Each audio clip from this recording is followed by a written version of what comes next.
আসসালামু আলাইকুম। ওয়ালাইকুম আসসালাম। সবাই শুনতে পাচ্ছেন আমাকে?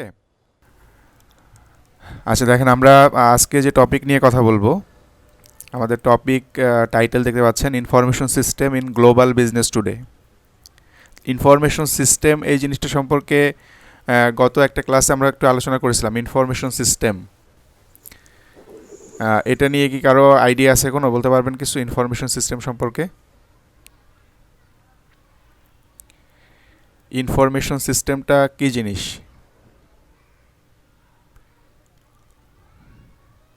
তাহলে খুব সিম্পল যদি আমরা বলতে চাই, ইনফরমেশন সিস্টেম হচ্ছে একটা কম্পিউটার বেস সিস্টেম। একটা computer base system. Computer base system কোনগুলো? যেখানে আসলে আমরা কম্পিউটার এবং কম্পিউটারের যে হার্ডওয়্যার, সফটওয়্যার, নেটওয়ার্কিং, এই টার্মগুলো ইউজ করে যে সিস্টেমটা ডেভেলপ করি। তাহলে একটা সিস্টেম যেখানে কম্পিউটারের হার্ডওয়্যার, সফটওয়্যার এবং নেটওয়ার্কিং, এই টার্মগুলোকে আমরা কম্বাইন করে একটা সিস্টেম তৈরি করি। তাহলে আমরা যে সফটওয়্যারগুলো ইউজ করি, অনলাইন বেস সফটওয়্যারগুলো, বিভিন্ন অফিসের জন্য অথবা ডিফারেন্ট অর্গানাইজেশনের পারপাসে, এগুলোকে আমরা ইনফরমেশন সিস্টেম বলতে পারি। তাহলে একটা ইনফরমেশন সিস্টেম কিভাবে আমাদের জন্য ইম্পর্টেন্ট আসলে অর্গানাইজেশনের রেসপেক্টে অথবা বিজনেস রেসপেক্টে, সেটা নিয়ে আমরা আলোচনা করব যে কিভাবে ইনফরমেশন সিস্টেমগুলো বিজনেসের জন্য ইম্পর্টেন্ট, বিজনেস রেসপেক্টে আমরা চিন্তা করব এখানে। আমরা যে টপিকগুলো আজকে আলোচনা করব এই লেকচারে, একটু দেখেন কী কী ছিল। জাস্ট কিছু হাইলাইট পয়েন্ট দেওয়া আছে, কি পয়েন্টস। ফার্স্ট অফ অল আমরা জানবো ইনফরমেশন সিস্টেম সম্পর্কে। তাহলে ইনফরমেশন সিস্টেমের শর্ট ফর্ম বলা আছে is, that is information system. এটা সম্পর্কে আমরা জানার চেষ্টা করব যে what is information system. Second আমরা দেখব ইনফরমেশন সিস্টেমের মডেল। তাহলে একটা সিস্টেম তৈরি করতে গেলে আমাদের কী কী কম্পোনেন্ট লাগে, এই মডেলটা আমরা দেখব, সিস্টেমের মডেলটা দেখব ইনফরমেশন সিস্টেমের রেসপেক্টে। আর থার্ড টার্ম, ইনফরমেশন সিস্টেমের ক্ষেত্রে কী কী রিসোর্স আর কম্পোনেন্ট লাগে। একটা সিস্টেম ডেভেলপ করতে গেলে ইনফরমেশন বেস আমাকে কী কী কম্পোনেন্ট বা কী কী রিসোর্স ইউজ করতে হবে, এটা সম্পর্কে একটু দেখব। নেক্সট টার্ম যেটা দেখব সেটা হচ্ছে আইটি। আইটি, এই টার্মটা তো আমরা সবাই শুনি কম বেশি। আইটি হচ্ছে ইনফরমেশন টেকনোলজি। তাহলে ইনফরমেশন সিস্টেম এবং টেকনোলজির ভিতরে বেসিক ডিফারেন্স কী, এইটা নিয়ে আমরা একটু দেখব। নেক্সট আমরা দেখব টাইপস অফ ইনফরমেশন সিস্টেম, যে সিস্টেমের কী কী টাইপস হতে পারে। একটা ইনফরমেশন সিস্টেমকে আমরা কোন টাইপে ডিভাইড করতে পারি, অনেকগুলো টাইপ আছে, আমরা কোন টাইপে কোন সিস্টেমকে বলবো সেটা আমরা দেখব এই অংশে। এবং লাস্ট অফ অল আমরা আজকে যেটা দেখব, একেবারে শেষ টপিক আমাদের আজকের জন্য, that is computer aided software engineering. যে কম্পিউটার ইউজ করে কিভাবে আমরা সফটওয়্যার ইঞ্জিনিয়ারিংয়ের এই কাজগুলো করতে পারি, মানে কম্পিউটার ইউজ করে আমরা কীভাবে বিভিন্ন সফটওয়্যারগুলো তৈরি করতে পারি। সিম্পলি সফটওয়্যার তৈরি করার যে ওয়ে, এটা নিয়ে একটু এখানে কথা বলবো। তাহলে মোটামুটি আজকের লেকচারের কন্টেন্ট হচ্ছে ইনফরমেশন সিস্টেম এবং এই রিলেটেড যে টপিকগুলো হবে সেটা নিয়ে আমরা একটু দেখব। প্রথমেই আমাদের যে টাইটেল দেওয়া আছে দেখেন, ইনফরমেশন সিস্টেম। তাহলে একটা ডেফিনেশন দেওয়া আছে, খুব সিম্পল, একটু যদি আমরা খেয়াল করি তাহলে আমাদের ক্লিয়ার হয়ে যায় ব্যাপারটা। যে সিস্টেম কী বলা আছে দেখেন, a set of interrelated components. Interrelated components, তাহলে আমরা ইন্টার রিলেটেড এই ওয়ার্ড দিয়ে জানি যে ইন্টার রিলেটেড মানেই হচ্ছে একটা আর একটার সাথে কি রিলেটেড বা সম্পর্কযুক্ত। তাহলে অনেকগুলো কম্পোনেন্ট থাকবে, সেট আপ যেহেতু বলা আছে, সেট আপ হচ্ছে অনেকগুলো কম্পোনেন্ট থাকবে এবং কম্পোনেন্টগুলো কি হবে, একে অপরের সাথে কানেক্টেড, একে অপরের সাথে রিলেটেড, ইন্টার রিলেটেড। যেটা কি করতে পারবে একটু যদি খেয়াল করেন, that collect, first of all বলা আছে কালেক্ট, এবং এখানে ব্র্যাকেটে আমরা আর একটা ওয়ার্ড ইউজ করছি, রিট্রাইভ। সেকেন্ড হচ্ছে process, store and distribute information. তাহলে আমাদের প্রত্যেকের কি কম্পিউটারের ডেফিনেশন মনে আছে? আমরা আমাদের লেকচারের একেবারে প্রথম দিকে কম্পিউটারের ডেফিনেশন দেখছিলাম, কম্পিউটারের কথা মনে পড়ে কিনা বলেন তো?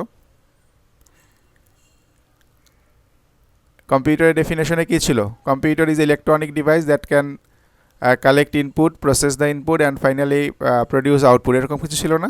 যে ইনপুট আমরা কালেক্ট করি, দেন জি স্যার। ওটাকে ইয়েস স্যার। প্রসেস করি এবং ফাইনালি আমরা কী করি, আউটপুট বা ইনফরমেশন জেনারেট করি। তাহলে দেখেন এখানে অলমোস্ট সিমিলার কথা বলা আছে, যে সেট অফ ইন্টাররিলেটেড কম্পোনেন্ট, যে অনেকগুলো কম্পোনেন্টের একটা কালেকশন, যেটার কাজ হবে ডাটা কালেক্ট করা বা ইনফরমেশন কালেক্ট করা। তাহলে কালেক্ট হতে পারে কি আউটসাইড থেকে, যখন আমরা কালেক্ট করব বা আউটসাইড থেকে যখন আমরা নিব কিবোর্ড, মাউস বা এই ধরনের ডিভাইস ইউজ করে, সেটাকে আমরা কালেক্ট বলতে পারি। আর রিট্রাইভ হচ্ছে যে আমাদের হার্ড ডিস্কে আমরা কিছু ইনফরমেশন স্টোর করতে পারি, আমাদের যে স্টোরেজ ডিভাইস আছে এখানে কিছু ইনফরমেশন আমরা আগে থেকেই স্টোর করতে পারি, সেভ করার যে অপশন ছিল আমাদের, ফাইল ডেটা সেভ করার। তাহলে আমি যখন কোনো ডেটা সেভ করে রাখবো সেটাকে আবার রিট্রাইভ করতে পারি, সিম্পলি ওটাকে আবার রিইউজ বা পুনরুদ্ধার করতে পারি। জাস্ট আমি একবার সেভ করে রাখলাম, নেক্সট টাইম যখন ওটাকে ইউজ করব সেক্ষেত্রে আমার নতুন ডেটা কালেক্ট করা দরকার নাই, আমি এই ডেটাকে ইউজ করব, দ্যাট ইজ রিট্রাইভ।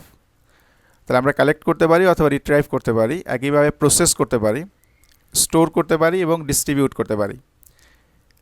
কাকে করতে পারি? ইনফরমেশনকে। তাহলে ইনফরমেশন কালেক্ট করা, প্রসেস করা, স্টোর করা এবং ডিস্ট্রিবিউট করা। কী জন্য করব? To support decision making and control in an organization. তাহলে একটা ডিসিশন মেকিং প্রসেসে সাপোর্ট করার জন্য। তাহলে অর্গানাইজেশন আসলে কি করে? ডিসিশন মেক করে। কার উপরে বেস করে? ইনফরমেশনের উপরে বেস করে। এবং ইনফরমেশনগুলো আমাকে কে প্রোভাইড করবে? Information system. তাহলে একটা কম্পিউটার বেস সিস্টেম যে কী করতে পারে?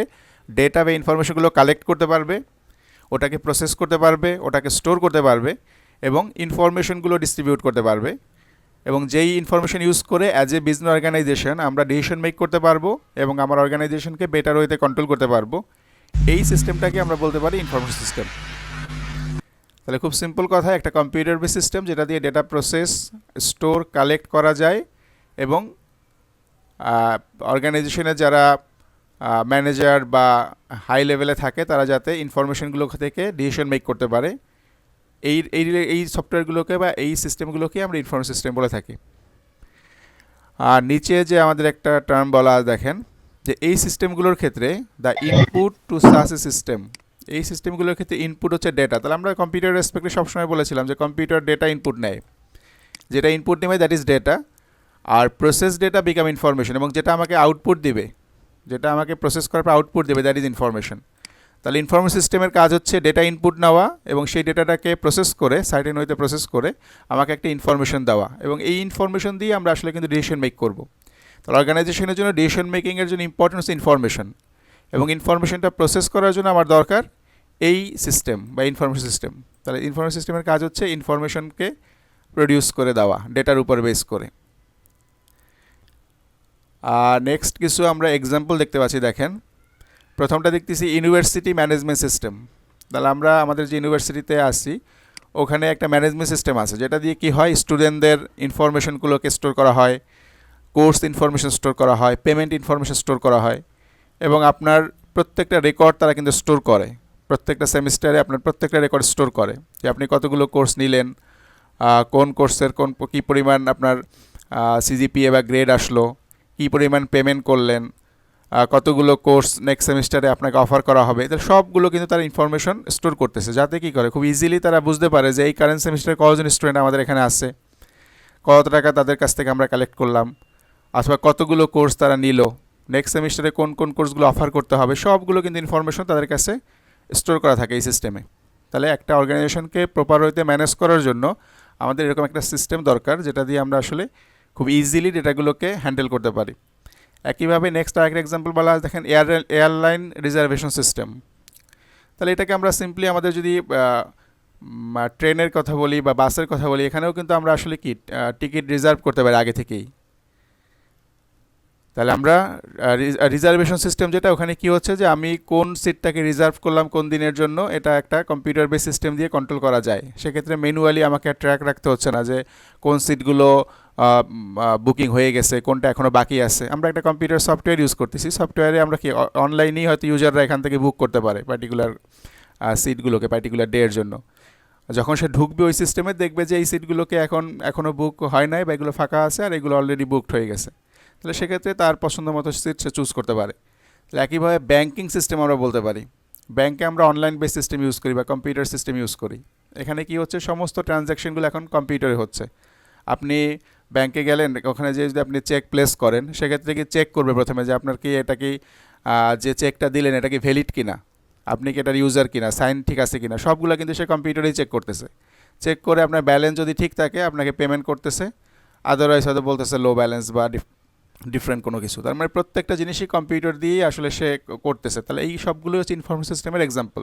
ব্যাঙ্কিং সিস্টেম হতে পারে, ইউনিভার্সিটি রেসপেক্ট হতে পারে, এয়ারলাইন রিজার্ভেশনের জন্য হতে পারে, অথবা আমরা ডিফারেন্ট অর্গানাইজেশনও এই ধরনের সিস্টেম ইউজ করতে দেখি। তাহলে এটুকু সম্পর্কে কি আইডিয়া ক্লিয়ার হয়েছে? একটু বলেন তো ইনফরমেশন সিস্টেম সম্পর্কে। ইনফরমেশন সিস্টেম এই টপিক নিয়ে কি আইডিয়া আমাদের মোটামুটি ক্লিয়ার হয়েছে যে সিস্টেমের কাজ কি আসলে? হ্যাঁ স্যার। যে ডেটাকে ইনপুট নেওয়া এবং ওই ডেটাকে প্রসেস করে একটা ইনফরমেশন প্রডিউস করা, যাতে ওই ইনফরমেশন দিয়ে অ্যাজ অর্গানাইজেশন আমি খুব ইজিলি ডিসিশন মেক করতে পারি, এবং ডিসিশন মেক করলে কি হবে, অর্গানাইজেশন আসলে বেটার ওয়েতে আমরা রান করতে পারবো। এগুলো ম্যানুয়ালিও করা যেত, সব কাজগুলোই ম্যানুয়ালি করা যেত, কিন্তু কম্পিউটার ইউজ করে করলে কি আমরা ইফেক্টিভ ওয়েতে করতে পারি এবং লার্জ ডেটা আমরা হ্যান্ডেল করতে পারি। আমরা জানি যে কম্পিউটার আসলে অনেক ডেটা নিয়ে কাজ করতে পারে, যেটা হিউম্যানদের ক্ষেত্রে একটু ইম্পসিবল আমাদের ক্ষেত্রে। দেখেন একটা খুব সিম্পল একটা গ্রাফিক্স দেওয়া আছে এখানে। এখানে দেখেন একটা কার ওয়াশ সেন্টারের একটা পিকচার দেওয়া আছে। আমি যদি এই প্রথম এইটাকে খেয়াল করি, দেখেন এখানে গাড়িটার অবস্থা কীরকম, যে অনেক মাডি মনে হচ্ছে, তাই না এখানে? এবং এটাকে আমরা কি করতেছি, এই যে এখানে সেকেন্ড যে প্রসেসটা বলা আছে এখানে এটা ওয়াশ হচ্ছে, তাই তো? অ্যান্ড ফাইনালি আমরা এই ধরনের জিনিস পাচ্ছি। তাহলে আমরা যদি খুব সিম্পলি এটাকে ইনফরমেশন সিস্টেমের সাথে চিন্তা করি যে এটা হচ্ছে ইনপুট, তাই না? কার ওয়াশের রেসপেক্টে এই টাইপটা হচ্ছে ইনপুট, যে আমরা ইনপুট দিচ্ছি এরকম একটা গাড়ি, এখানে সেটা প্রসেসিং হচ্ছে সার্টেন ওয়েতে, এবং ফাইনালি আমরা এইটাকে আউটপুট পাচ্ছি। তাহলে ডেটা যদি আমরা চিন্তা করি, এটা ডেটা বা র মেটেরিয়ালস, এটাকে প্রসেস করতেছি আমরা এখানে, এবং ফাইনালি আমরা এই ধরনের আউটপুট পাচ্ছি, এই এরকম ক্লিয়ার ইনফরমেশন পাচ্ছি, বা এটা আমাদের আউটপুট ডিজায়ার। তাহলে এখানে জাস্ট এটা বলতেছি আমরা ইনপুট, দ্যাট ইজ দেন ইনপুটটা আমরা ঢুকাচ্ছি প্রসেসের ভিতরে, এবং প্রসেস করার পর আমরা আউটপুটটা পাচ্ছি। এবং আরেকটা টার্ম এখানে বলা আছে ফিডব্যাক। এটা ইম্পর্টেন্ট, অর্গানাইজেশনের রেসপেক্টে ফিডব্যাকটা ইম্পর্টেন্ট। বলবেন কিছু? আচ্ছা, তাহলে আমরা ফিডব্যাক নিয়ে যে কথা বলতেছিলাম, এখানে দেখেন এখানে ফিডব্যাক কথাটা বলা আছে, মানে হচ্ছে ইনপুটের কোয়ালিটি। আমরা ইনপুট দিলাম, এখানে একটা ইনপুটকে প্রসেস করে আউটপুট দিল। এখন আউটপুটটাকে আসলে আমার যেরকম আউটপুট দরকার ছিল সেরকম হয়েছে কি না, এটা কিন্তু আমি কি করতে পারি, রেসপন্স করতে পারি, তাই না? আপনি ইউজারকে সার্ভিস দিলেন, অ্যাজ এ বিজনেস অর্গানাইজেশন আপনার কাছ থেকে ইউজার সার্ভিস নিল। এখন সার্ভিসটা কি সে আসলে স্যাটিসফাই কি না, সে কি এটাকে রেসপন্স করতে পারে না? আপনার যদি সার্ভিসটা বেটার হয় তাহলে কি নেক্সট টাইমে সে কি করবে, আপনার কাছ থেকে আবারও সার্ভিস নিবে। আর যদি আপনার সার্ভিসটা বেটার না হয় তাহলে কি সে আর আপনার এখানে আসবে না। তাহলে ফিডব্যাক অপশন থাকে প্রত্যেক অর্গানাইজেশনে, আমরা কি ফিডব্যাক অপশন দেই, যে আপনি এখানে কি আপনার কমপ্লেইন জানাতে পারেন, আপনার সাজেশন বলতে পারেন। তাহলে ফিডব্যাকটা এখানে একটা পার্ট, যে আমরা ফিডব্যাক দিতে পারি প্রত্যেকটা জায়গায়। যে আমি প্রসেসিংয়ের ক্ষেত্রে ফিডব্যাক দিতে পারি যে আসলে আমার এখানে এই প্রবলেম ছিল, এটা এভাবে করলে বেটার হতো। তাহলে ফিডব্যাক একটা পার্ট যেটাকে আমরা এই সিস্টেমের সাথে অ্যাড করতে পারি, যে যদি কোথাও ইউজারের কোনো রকম জানার থাকে অথবা ইনফরমেশন কোনো কিছু সে আমাকে শেয়ার করতে চায়, সেগুলো আমরা অ্যাকসেপ্ট করব এবং ওই মোতাবেক আমার সিস্টেমটাকে রিডিজাইন করে নিব। এরপরে দেখেন একটা মডেল আঁকা আছে, এখানে একটা মডেল আঁকা আছে, এটাকে আমরা বলছিলাম ইনফরমেশন সিস্টেম মডেল। যে একটা ইনফরমেশন সিস্টেম তৈরি করতে গেলে কোন কোন কম্পোনেন্টগুলো লাগে সেটা একটা গ্রাফিক্যালি এখানে আমরা দেখার চেষ্টা করছি। ভিতরের পার্টটুকু আমাদের সবার পরিচিত, ভিতরেরটুকু একটু দেখেন, এটা হচ্ছে কম্পিউটারের যে কাজ ছিল ওটাই। ভিতরে দেখেন ইনপুট অফ ডেটা রিসোর্সেস, প্রথমে যেটা বলতেছি যে আমরা ডেটা ইনপুট দিব এখান থেকে। সেকেন্ড কাজটা হচ্ছে ওই ডেটাকে সে প্রসেস করবে, প্রসেস ডেটা ইনটু ইনফরমেশন, যেটা হচ্ছে প্রসেসিংয়ের কাজ, এখানে সেটা হবে। ফাইনালি আমরা পাবো কোথায়, আউটপুট, তাই না? আউটপুট। তাই এটা সিম্পল কম্পিউটারে যে কাজ করি সেটাই, যে আমরা ইনপুট দিচ্ছি ডেটাকে, ডেটাগুলো প্রসেস হচ্ছে এখানে, ফাইনালি আমরা আউটপুট দিচ্ছি। এরপরে নিচের দিকে দেখেন একটা ডাবল হেডেড অ্যারো দিয়ে আমরা এখানে বলতেছি স্টোরেজ অফ ডেটা রিসোর্সেস। তাহলে আমরা ডেটাগুলোকে প্রসেস করার পরে স্টোর করতে পারি। গত একটা ক্লাসে আমরা ডেটা রিসোর্স ম্যানেজমেন্টের কথা বলছিলাম, ডেটাবেজ নিয়ে, তাই না? মনে আছে কি, ডেটাবেজ নিয়ে একটা লেকচার দেখছিলাম আমরা। ওখানে কিন্তু আমরা ডেটা স্টোরের কথা বলছিলাম, যে ডেটাগুলো আমরা কীভাবে স্টোর করতে পারি ইফেক্টিভ ওয়েতে ডেটাবেজের মাধ্যমে। তাহলে প্রসেস করার পরে, এই যে প্রসেস করার পরে আমরা ডেটাগুলো এখানে স্টোর করতে পারবো, এবং ওই প্রসেস ডেটাকে আমরা আবার নিয়ে এসে রিপ্রসেস করতে পারবো। দ্যাট ইজ ডাবল হেডেড, যে আমরা এখান থেকে রাখতেও পারবো, আবার এখান থেকে রিট্রাইভ করে নেক্সট আবার ইউজ করতে পারবো। এবং উপরের দিকে যেটা বলা আছে এখন ডাবল হেডেড অ্যারো দিয়ে, কন্ট্রোল অফ সিস্টেম পারফরমেন্স। তাহলে সিস্টেমের পারফরমেন্সকে কন্ট্রোল করবো কীভাবে করবো, এই যে ফিডব্যাকের কথা বললাম কিছুক্ষণ আগে, ফিডব্যাক যে ইউজাররা কী করতে পারে, যারা আমার কাস্টমার বা ক্লায়েন্ট, তারা কী করবে, আমাদের সিস্টেমের আউটপুটের উপর বেস করে সে ফিডব্যাক দিবে। যদি ফিডব্যাকটা পজিটিভ ফিডব্যাক হয় সেক্ষেত্রে সেটা সিস্টেমের জন্য ভালো, আর যদি নেগেটিভ ফিডব্যাক হয় তাহলে সিস্টেমটাকে কী করতে হবে, আপডেট করতে হবে বা মডিফিকেশন করতে হবে, যদি আমি টিকে থাকতে চাই। আদারওয়াইজ কী হবে, যে আমার সিস্টেমটা কিন্তু ফল করবে। তাহলে ফিডব্যাকের উপর বেস করে আমি কি করব, এখানে কন্ট্রোলটা আমি করব। যদি ইউজাররা নেগেটিভ ফিডব্যাক দেয় সেক্ষেত্রে কোথায় নেগেটিভ ফিডব্যাক বা কী কারণে প্রবলেমটা হচ্ছে সেটা আইডেন্টিফাই করব, এবং আমার প্রসেসিংয়ে ওটাকে আমি চেঞ্জ করে নিব। তাহলে এই ভিতরের অংশটুকু হচ্ছে সিম্পলি ইনপুট নিচ্ছি, প্রসেস করতেছি, আউটপুট দেখতেছি। এবং ডেটাগুলোকে স্টোর করতেছি, আবার স্টোর থেকে ব্যাক করে নিয়ে আসতেছি রিপ্রসেস করার জন্য। এবং যদি কোনো ফিডব্যাক থাকে সেক্ষেত্রে ওটার উপর বেস করে আমরা এখানে কন্ট্রোলিং সিস্টেমটাকে অ্যাড করতেছি। এখন এই পুরা জিনিসটাকে, এই যে ভিতরের যে পুরো অংশটুকু আমরা বললাম, এটাকে সাপোর্ট দেওয়ার জন্য, এটাকে রান করার জন্য আমাকে এডিশনাল কিছু পার্ট লাগে। দেখেন বাইরের দিকে কিছু পার্ট বলা আছে। এই যে একটা পার্ট যে আমরা খেয়াল করি প্রথমেই, পিপুল রিসোর্সেস, যে আমাকে এই সিস্টেমটাকে রান করার জন্য কিছু হিউম্যান রিসোর্স লাগবে, যাদেরকে আমরা পিপুল রিসোর্সেস বলতেছি। কী কী লাগবে? একটা হচ্ছে এন্ড ইউজার লাগবে, যারা এই সিস্টেমটাকে ইউজ করবে। তাহলে একটা সিস্টেমকে যারা ইউজ করে তাদেরকে আমরা বলি এন্ড ইউজার। তাহলে আমরা প্রত্যেকে কি মাইক্রোসফটের অপারেটিং সিস্টেম ইউজ করি না? ম্যাক্সিমাম ইউজ করি, তাই না? মাইক্রোসফটের অপারেটিং সিস্টেম, উইন্ডোজের সিস্টেম ইউজ করেন না প্রত্যেকে আপনারা? যারা কম্পিউটার ইউজার তারা ম্যাক্সিমামই আমরা কি উইন্ডোজের সিস্টেম ইউজ করি, উইন্ডোজ 10 অথবা 8 অথবা ডিফারেন্ট ভার্সন। অথবা অনেক হয়তো মাইক্রোসফটের অফিস সফটওয়্যার ইউজ করেন। তাহলে এই যে মাইক্রোসফটের অফিস সফটওয়্যার রেসপেক্টে আমরা বা আমি হচ্ছে এন্ড ইউজার। কেন? এই সফটওয়্যারটা কিন্তু আমি শুধু ইউজ করতেছি, আমি কিন্তু এটাকে ডেভেলপও করি নাই, এটাকে কোনো রকম মডিফিকেশনও করতে পারি না, আমি শুধুমাত্র এটাকে ইউজ করতে পারি। তাহলে আমরা যারা সফটওয়্যার প্রোডাক্টগুলো ইউজ করি আমরা হচ্ছে ওই এক্সপেক্টে এন্ড ইউজার, যারা শুধুমাত্র এটাকে ইউজ করে আমার পার্টিকুলার নিডটাকে ফুলফিল করি। সেকেন্ড যেটা বলা আছে, দেখেন এন্ড ইউজারের সাথে আইএস স্পেশালিস্ট নামে আরেকটা টার্ম বলা আছে।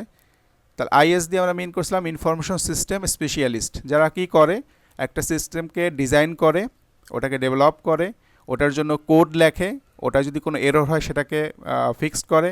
তাহলে এই ধরনের কাজ যারা করে, সিস্টেম ডিজাইন করা, সিস্টেমটাকে মডিফিকেশন করা, সিস্টেমের জন্য নতুন কোড লেখা, অথবা কোনো রকম কোড থাকলে সেটাকে ফিক্স আপ করা, তাদেরকে আমরা বলতে পারি স্পেশালিস্ট।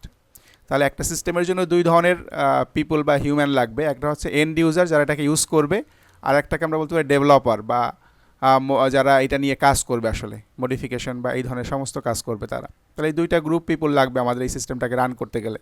তাহলে একটা হলো পিপল রিসোর্স। সেকেন্ডটা আমরা যদি খেয়াল করি এভাবে, তাহলে যে কোনো দিক থেকে খেয়াল করতে পারি। আমরা যদি নেক্সট এটা খেয়াল করি, সফটওয়্যার রিসোর্স। তাহলে একটা সিস্টেমকে রান করতে গেলে আমাকে অবশ্যই কিছু সফটওয়্যার লাগবে। তাহলে কম্পিউটারের ক্ষেত্রে আমরা হার্ডওয়্যার এবং সফটওয়্যার দুইটা পার্টের কথা বলছিলাম, মনে আছে না সবার? যে একটা কম্পিউটার সিস্টেম রান করতে গেলে আমাকে হার্ডওয়্যার এবং সফটওয়্যার দুইটা জিনিস লাগে। তাহলে এই দুইটা হচ্ছে কম্পিউটারের মেইন পার্ট। তাহলে আমাকে অবশ্যই একটা সিস্টেমকে রান করতে গেলে, এই যে সিস্টেম নিয়ে আমরা কথা বলছি ইনফরমেশন সিস্টেম, তাহলে এই সিস্টেমে অবশ্যই কিছু সফটওয়্যার রিসোর্স লাগবে। সফটওয়্যার রিসোর্স কোনগুলো? কিছু প্রোগ্রাম লাগবে। প্রোগ্রাম মানে হচ্ছে কিছু নর্মাল সফটওয়্যার। সেটা হতে পারে আমি যে ধরনের সফটওয়্যার নিয়ে কাজ করব, আমি যদি ব্যাংকিং সফটওয়্যার নিয়ে কাজ করি সেক্ষেত্রে ব্যাংকিং রিলেটেড কিছু সফটওয়্যার লাগবে। সেটা হতে পারে কাস্টম সফটওয়্যার, যেটা আমরা নিজেরা তৈরি করে নিব কোনো একটা অর্গানাইজেশনের কাছ থেকে, অথবা হতে পারে আগে থেকেই তৈরি করা আছে, আমরা কিনে ওটাকে ইউজ করব। তাহলে কিছু সফটওয়্যার আছে এটা আমরা বাজার থেকে কিনে ইউজ করতে পারি, যেমন ব্যাংকিং সফটওয়্যার, এটা বাজারে রেডিমেড পাওয়া যায়, আমরা কিনে এনে আমার অর্গানাইজেশনে ইউজ করতে পারি। অথবা কী হতে পারে, আমার অর্গানাইজেশনের নিড অনুসারে আমরা এটাকে কাস্টমাইজ করে ডেভেলপ করাও নিতে পারি বিভিন্ন সফটওয়্যার কোম্পানি থেকে। তার মানে আমাকে কিছু সফটওয়্যার প্রোগ্রাম এখানে ইউজ করতে হবে। প্রথমটা হচ্ছে প্রোগ্রাম বা সফটওয়্যার, সেকেন্ডটা হচ্ছে প্রসিডিউর। প্রসিডিউরটা এখানে ইম্পর্টেন্ট এই কারণে, প্রসিডিউর মানে হচ্ছে যে how to work with software. তাহলে আমাকে একটা সফটওয়্যার আমি কিনলাম বাজার থেকে, এখন ওই সফটওয়্যারটা কীভাবে ইউজ করতে হয় এটা আমাকে জানতে হবে না? আপনাকে হয়তো আমি ফটোশপের সফটওয়্যারটা দিয়ে দিলাম, ফটোশপের আপনাদের সফটওয়্যারের যে কপিটা আছে এটা আমি দিয়ে দিলাম হয়তো। এখন আপনি যদি ফটোশপ ইউজ করতে না জানেন তাহলে কি ওইটা সফটওয়্যার ইউজ করে আপনার কোনো কাজ হবে? ওটা দিয়ে কি আপনি কোনো আউটপুট পাবেন?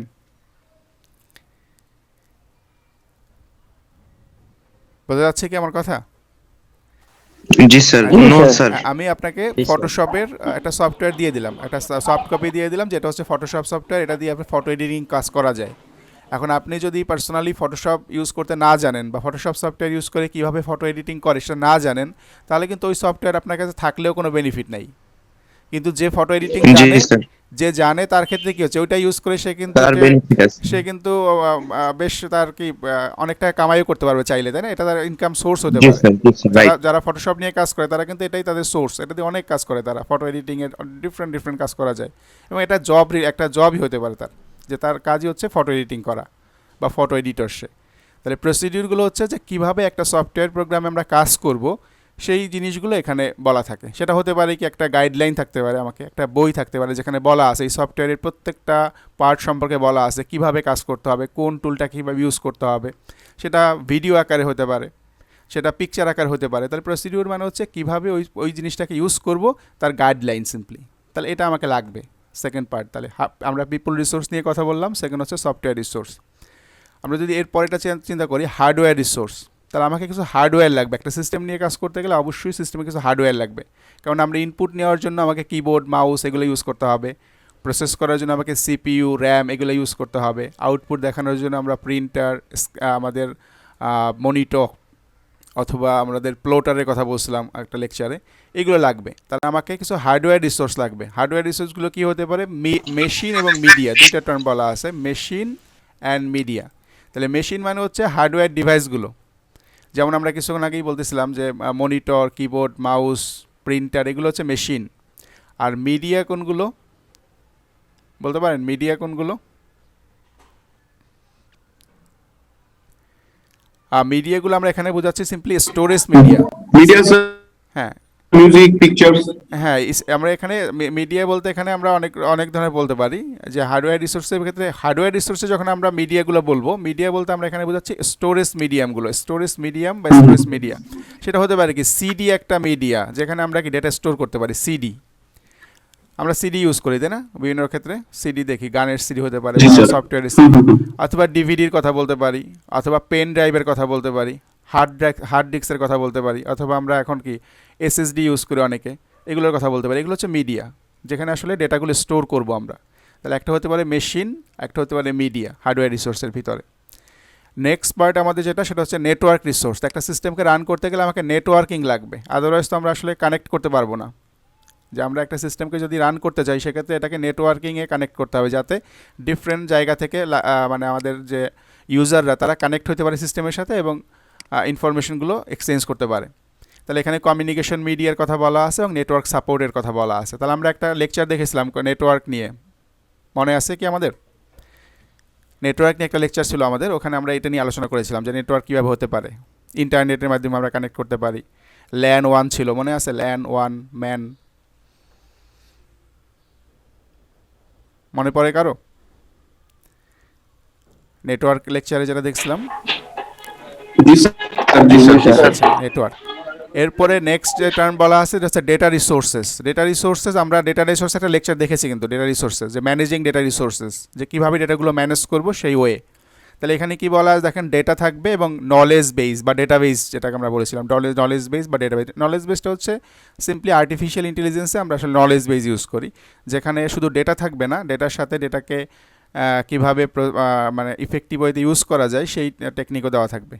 অ্যাজ এ হিউম্যান আমাদের কাছে কি ডেটা আছে এবং ডেটাকে আমরা কীভাবে ইউজ করব সেই নলেজও আছে। নলেজ থাকলে কী হবে, আমি ডেটাকে প্রপারলি ইউজ করতে পারবো। আর যদি নলেজ আমার কাছে না থাকে, আমার কাছে শুধু ডেটা আছে, তাহলে আমরা কী করতে পারবো না, আসলে ওটাকে ইউজ করে ইফেক্টিভ ওয়েতে আমি আমার যে কাজ সেটা করতে পারবো না। তাহলে এখানে ডেটা এবং নলেজ বেসের কথা বলা আছে। তাহলে এগুলো হচ্ছে ডেটা রিসোর্সেস। তাহলে এই সবগুলো পার্টি কিন্তু আমরা মোটামুটি ডিফারেন্ট লেকচারে দেখে আসছি। সফটওয়্যার নিয়ে আমরা দেখেছি একটা লেকচার, হার্ডওয়্যার নিয়ে আমরা একটা লেকচার দেখেছি, নেটওয়ার্ক নিয়ে একটা লেকচার দেখেছি, ডেটা নিয়ে একটা লেকচার দেখেছি। প্রত্যেকটা কিন্তু আলাদা আলাদা লেকচার দেখেছি আমরা। তাহলে এই সবগুলো জিনিসকে কম্বাইন করে যে সিস্টেমটা তৈরি হচ্ছে, এটাই আসলে ইনফরমেশন সিস্টেম। তাহলে এই পুরা কোর্সে আমরা যা দেখলাম আলাদা আলাদা করে প্রত্যেকটা লেকচারে, এই সবগুলোকে ইন্টিগ্রেট করে যে সিস্টেমটা তৈরি করা হচ্ছে কম্পিউটার বেস সিস্টেম, যেখানে এই সবগুলো পার্ট কিন্তু কাজে লাগতেছে। হার্ডওয়্যার পার্ট কাজে লাগতেছে, সফটওয়্যার পার্ট কাজে লাগতেছে, আমাদের নেটওয়ার্কিং কাজে লাগতেছে, ডেটাগুলোকে ম্যানেজ করার একটা ওয়ে কাজে লাগতেছে, কিছু হিউম্যান রিসোর্স কাজে লাগতেছে। এবং এটা পুরাটাকে ইউজ করে আমরা কী করতেছি, একটা সিস্টেমের ডেটা ইনপুট নিচ্ছি, ওই ডেটাগুলোকে প্রসেস করতেছি, ওটাকে আউটপুট দেখতেছি, কোথাও স্টোর করতেছি, আবার যদি কোনো প্রবলেম হয় সেক্ষেত্রে ওটাকে কন্ট্রোলও করতেছি। এই পুরো টোটাল সিস্টেমটাকে আমরা বলতেছি ইনফরমেশন সিস্টেম। তাহলে এটা হচ্ছে ইনফরমেশন সিস্টেমের মডেল একটা, যে সিস্টেম তৈরি করতে গেলে আমাদের আসলে কী কী কম্পোনেন্ট লাগবে। বোঝা যাচ্ছে কি? জাস্ট সিস্টেমের মডেলে কী কী কম্পোনেন্টগুলো লাগবে এটা আমরা দেখলাম। এই কম্পোনেন্টগুলো এখন দেখেন নিচের দিকে জাস্ট আমাকে পয়েন্ট আউট করে এখানে বলা আছে, দেখেন এগুলোই আমরা আসলে দেখছিলাম উপরের ছবিতে, যে হার্ডওয়্যার, এই যে হার্ডওয়্যারগুলো কিছু পিকচার দেওয়া আছে, hardware, software, as well as communication, telecommunication বলা আছে, পিপল, ডেটাবেস এবং প্রসিডিউর।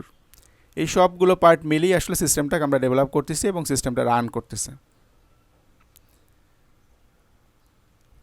এখন সিস্টেমের যে কম্পোনেন্টগুলো বলেছিলাম সেই কম্পোনেন্টগুলো এখন জাস্ট আমাদের এখানে একটু এক্সপ্লেন করে বলা আছে, খুব দ্রুত দেখলেই আমরা বুঝে ফেলবো এগুলো, যেহেতু আমরা এটা নিয়ে আলোচনা করেছি।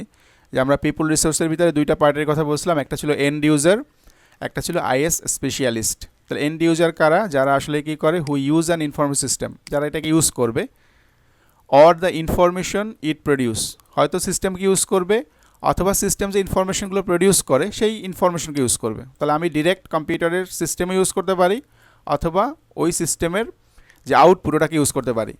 এখন খেয়াল করেন, আমরা বলতে পারি যে আমরা তো সবাই এটা করি না, আমরা হয়তো অনেকেই কম্পিউটার ইউজ করি না, মানে ফিজিক্যালি কম্পিউটার ইউজ করি না। এখন কিন্তু এরকম চিন্তা যদি করেন আপনি, যে আপনার বাসায় ইলেকট্রিক বিল আসে না, ইলেকট্রিসিটির বিল দিতে হয় না প্রত্যেক মাসে? আপনাদের বাসায় কি ইলেকট্রিক বিলের কাগজ আসে কিনা?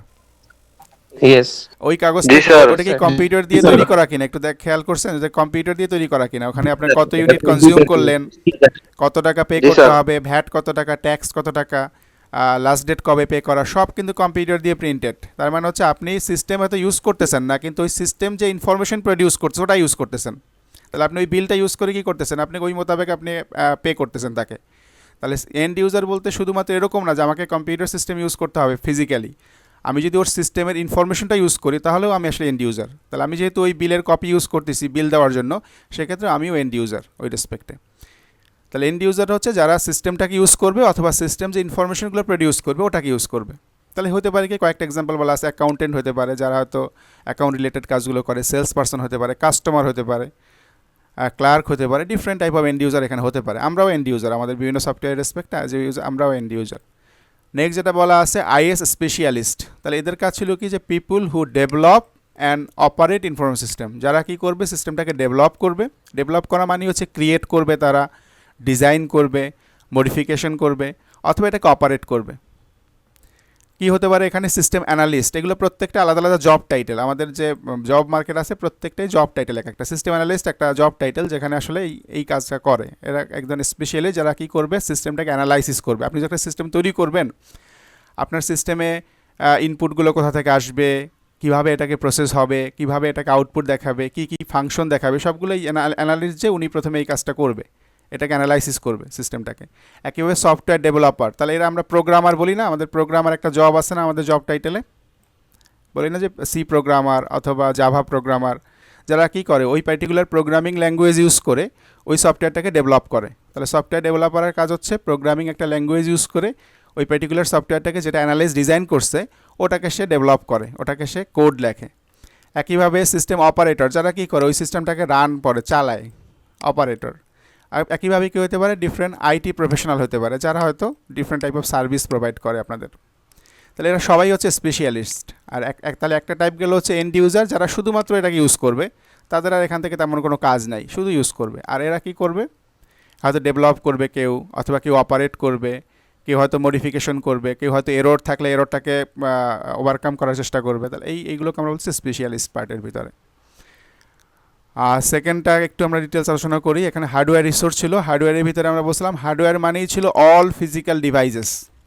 আমরা জানি যে হার্ডওয়্যার মানে ছিল ফিজিক্যাল ডিভাইস কম্পিউটার সিস্টেমের ক্ষেত্রে, যার কাজ হচ্ছে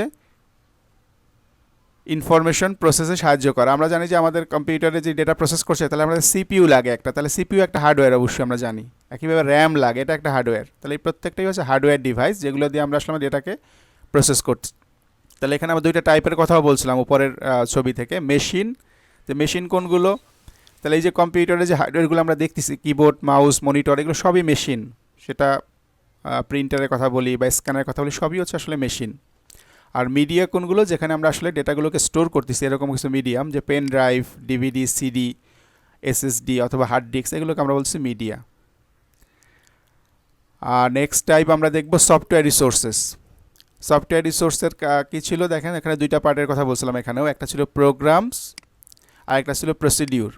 তাহলে প্রোগ্রামস মানে হচ্ছে কিছু সফটওয়্যার যেগুলো আমরা আমাদের কম্পিউটারের জন্য ইউজ করি, মাস্ট। কম্পিউটারকে রান করতে গেলে একটা সফটওয়্যার ইউজ করি, যার নাম বলছিলাম অপারেটিং সিস্টেম। সফটওয়্যার লেকচারে দেখছিলাম, মনে আছে কিনা, অপারেটিং সিস্টেম বা ওএস, সিস্টেম সফটওয়্যার বলছিলাম এটাকে। তাহলে আমাকে কম্পিউটার রান করার জন্য একটা অপারেটিং সিস্টেম লাগবে। একইভাবে কম্পিউটারে ডিফারেন্ট কাজগুলো করার জন্য আমার কাছে অ্যাপ্লিকেশন সফটওয়্যার ইউজ করতে হবে। অ্যাপ্লিকেশন সফটওয়্যারের কথাও মেবি মনে আছে, ওই লেকচারেই বলছিলাম আমরা যে আমরা মাইক্রোসফট এক্সেল ইউজ করতে পারি, যেটাকে স্প্রেডশিট বলি। স্প্রেডশিট হচ্ছে মাইক্রোসফট এক্সেল সফটওয়্যার, যেখানে অ্যাকাউন্টিংয়ের কাজগুলো করা যায়। একইভাবে ওয়ার্ড প্রসেসিং, যেটা মাইক্রোসফট ওয়ার্ড দিয়ে আমরা করি, যেখানে ডকুমেন্ট তৈরি করা যায়, ডকুমেন্ট নিয়ে কাজ করা যায়। একইভাবে প্রেজেন্টেশনের জন্য আমরা পাওয়ার পয়েন্টের কথা বলতে পারি। তাহলে এই সবগুলোই হচ্ছে আসলে প্রোগ্রাম।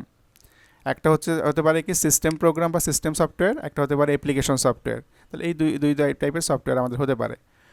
আর প্রসিডিউরের কথা বলছিলাম যে কিভাবে আমি কাজ করব ওই প্রোগ্রামে বা ওই সফটওয়্যারে, সেটা বলা আছে। সেটা কী হতে পারে, দেখেন ডেটা এন্ট্রি প্রসিডিউর, যে কীভাবে ডেটা এন্ট্রি করব, কীভাবে এররগুলোকে কারেক্ট করব, কীভাবে ওই সফটওয়্যার নিয়ে আমরা ডিফারেন্ট কাজগুলো করব, সেক্ষেত্রে ওইটা বলা আছে প্রসিডিউরের ভিতরে। তাহলে প্রসিডিউর মানেই হচ্ছে একটা গাইডলাইন আপনাকে।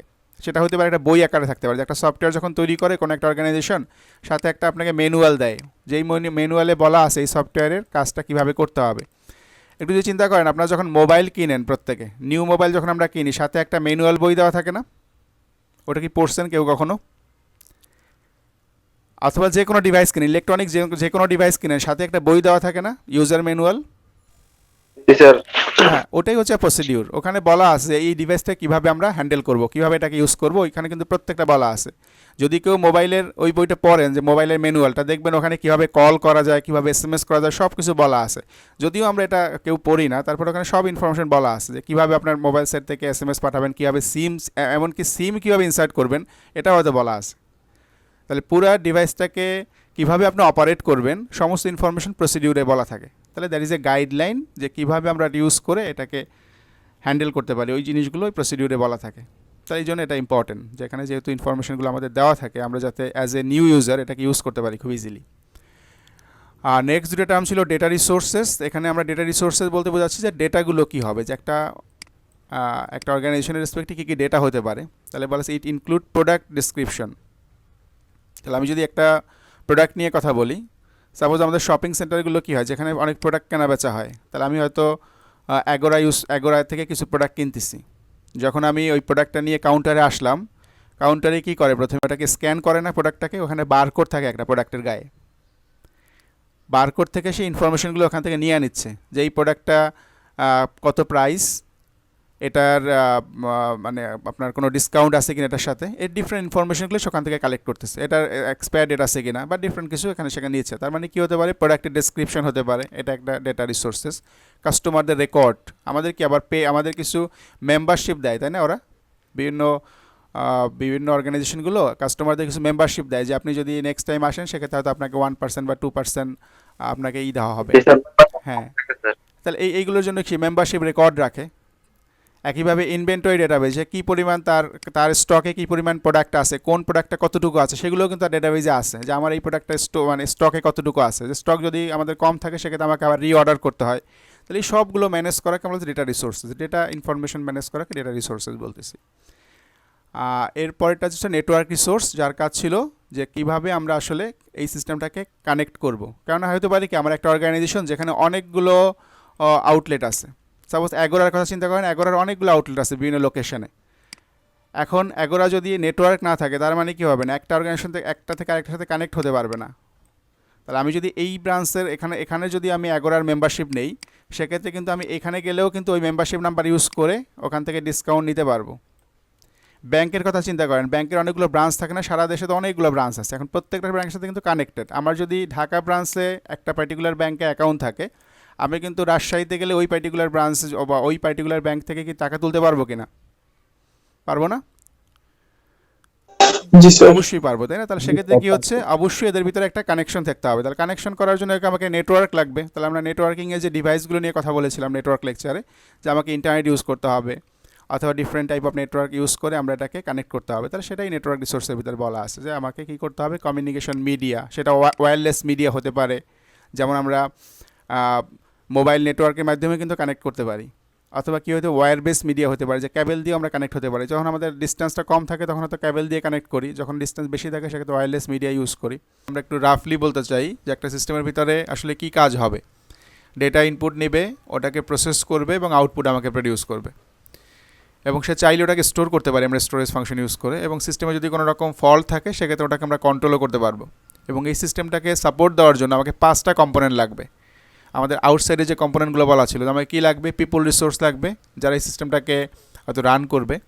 একইভাবে কিছু হার্ডওয়্যার রিসোর্স লাগবে, কিছু সফটওয়্যার রিসোর্স লাগবে, এক ডেটা রিসোর্স লাগবে, নেটওয়ার্ক রিসোর্স লাগবে, তাই না? এই পুরোটা মিলিয়ে আসলে আমাদের সিস্টেমটা ডেভেলপ হবে। তাহলে কোনো একটা রিসোর্স ছাড়া কিন্তু সিস্টেমটাকে আমরা রান করতে পারবো না। তাহলে এই জন্য এটাকে বলা ছিল ইন্টার রিলেটেড কম্পোনেন্ট। আমরা প্রথমেই যখন ডেফিনেশন দেখেছিলাম ওখানে বলেছিলাম a set of interrelated component, যে অনেকগুলো কম্পোনেন্ট কিন্তু একটা আর একটার সাথে রিলেটেড, কোনো একটা ছাড়া আর একটা রান করবে না। আমার যদি হার্ডওয়্যার না থাকে তাহলে আমার বাকি সবগুলো থাকলেও কোনো লাভ নেই, কারণ আমার সফটওয়্যার কিন্তু আমার সফটওয়্যার কিন্তু চালাইতে পারবো না। পারবো কি হার্ডওয়্যার ছাড়া? No, sir. আবার দেখেন না, স্যার। আবার হার্ডওয়্যার সফটওয়্যার সবই আছে কিন্তু আমার কোনো ইউজার নাই, মানে কোনো পিপল রিসোর্স নাই, তাহলেও কিন্তু আমার সফটওয়্যারটা চলবে না, কারণ ইউজার না থাকলে এটাকে অপারেট কে করবে? অপারেট করার জন্য তো লোক লাগবে। তাহলে প্রত্যেকটা জিনিস এখানে রিলেটেড, একটা আর একটার সাথে ইন্টার রিলেটেড। যদি কোনো একটা পার্ট না থাকে আমাদের তাহলে কিন্তু আমার সিস্টেমটা রান করবে না। এই জন্য আমরা বলতেছিলাম যে এই সবগুলো মিলে আমাদের হচ্ছে ইনফরমেশন সিস্টেম, যার কাজ ছিল টোটালটা যখন আমরা থাকবে তখন আমরা এটা দিয়ে ডেটা কালেক্ট করতে পারবো, প্রসেস করতে পারবো, স্টোর করতে পারবো এবং ইনফরমেশনগুলো প্রডিউস করতে পারবো, যাতে ইনফরমেশনগুলো ইউজ করে আমরা আমাদের বিজনেস যে ডিসিশনগুলো মেক করার এটা করতে পারি। আর নেক্সট স্লাইডে দেখতে পাচ্ছি হোয়াই ইনফরমেশন সিস্টেম, যে এখন আমাদের কোশ্চেন আসতে পারে যে কেন সিস্টেম ইউজ করব আমরা, সিস্টেমটা ইউজ করব কেন? আমরা তো কম্পিউটার বেস সিস্টেম ইউজ না করেও আমাদের বিজনেস রান করতে পারি, তাই না? অনেক অর্গানাইজেশন আছে যারা এখনও কম্পিউটার বেসে আসে নাই, তারাও কিন্তু তাদের বিজনেস রান করতেছে, হয়তো সাকসেসফুলি রান করতেছে। তারপরও কেন করব? কেন কারণ হচ্ছে আমরা এখানে কিছু রিজন দেখব যে এই কারণে আসলে আমরা করতে পারি বা করা উচিত আমাদের। তাহলে প্রথমে যে কোশ্চেন আমাদের এখানে আসতেছে, why do business need information system, যে কেন দরকার আসলে বিজনেসের জন্য ইনফরমেশন সিস্টেম, তার মধ্যে অ্যান্সার খুঁজতে চাই। তাহলে এখানে দেখেন বলা আছে IT helps businesses to get better information on customer needs and preference. এখন এটা খুব important, customer need and preference. Customer কী চায় এটা আমার জানার জন্য কি সিস্টেম ইউজ করতে হবে না?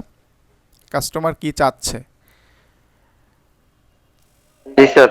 তাহলে আমরা যখন কোনো একটা অর্গানাইজেশন থেকে, সাপোজ আমি এগোরার এক্সাম্পল আবার যদি দেই, যে এগোরা থেকে আমি কিছু প্রোডাক্ট কিনতেছি, সেক্ষেত্রে কী হচ্ছে, আমি কোন ধরনের প্রোডাক্ট কিনি এগোরায় সেগুলো কিন্তু এগোরা ডেটাবেজে স্টোর হচ্ছে না। আমি যেহেতু এগোরার মেম্বারশিপ যদি থাকে সেক্ষেত্রে আমি প্রত্যেকবার ওখানে যাওয়ার পরে কোন ধরনের প্রোডাক্ট কিনতেছি এগুলো কিন্তু তার কাছে সেভ থাকছে ইনফরমেশন, এবং সে জানতেছে যে আমার নিড কী, আমি কী চাই এবং আমি কোন জিনিসগুলোকে পছন্দ করি। তাহলে ওই মোতাবেক সে কিন্তু আমাকে কাস্টম অর্ডার করতে পারে। মাঝে মধ্যেই কি আমাদের কাছে প্রমোশনাল SMS আসে যে আমরা এই প্রোডাক্টগুলো এরকম ছাড় দিচ্ছি, তাই না? সেক্ষেত্রে কী হতে পারে, আমাদের সেল বাড়ানোর জন্য এরকম আমরা প্রমোশন করি না মাঝে মধ্যেই বিজনেসের ক্ষেত্রে। তাহলে আমরা কিন্তু কাস্টমারদের নিড জানতে পারছি। যদি আমি সিস্টেম ইউজ করি তাহলে খুব ইজিলি কাস্টমারদের নিডগুলো জানতে পারি। আপনি একটা মোবাইল কিনলেন, মোবাইল কেনার পরে কী করেন আপনি? ফেসবুকে এখন আপনি পোস্ট করতেছেন যে আপনার মোবাইলের দিয়ে ছবি তুলে পাঠাচ্ছেন, তার মানে কি ওই মোবাইলে কিন্তু অটোমেটিক অ্যাড দিয়ে দিচ্ছেন আপনি উইদাউট পেমেন্ট, করতেছেন কি না?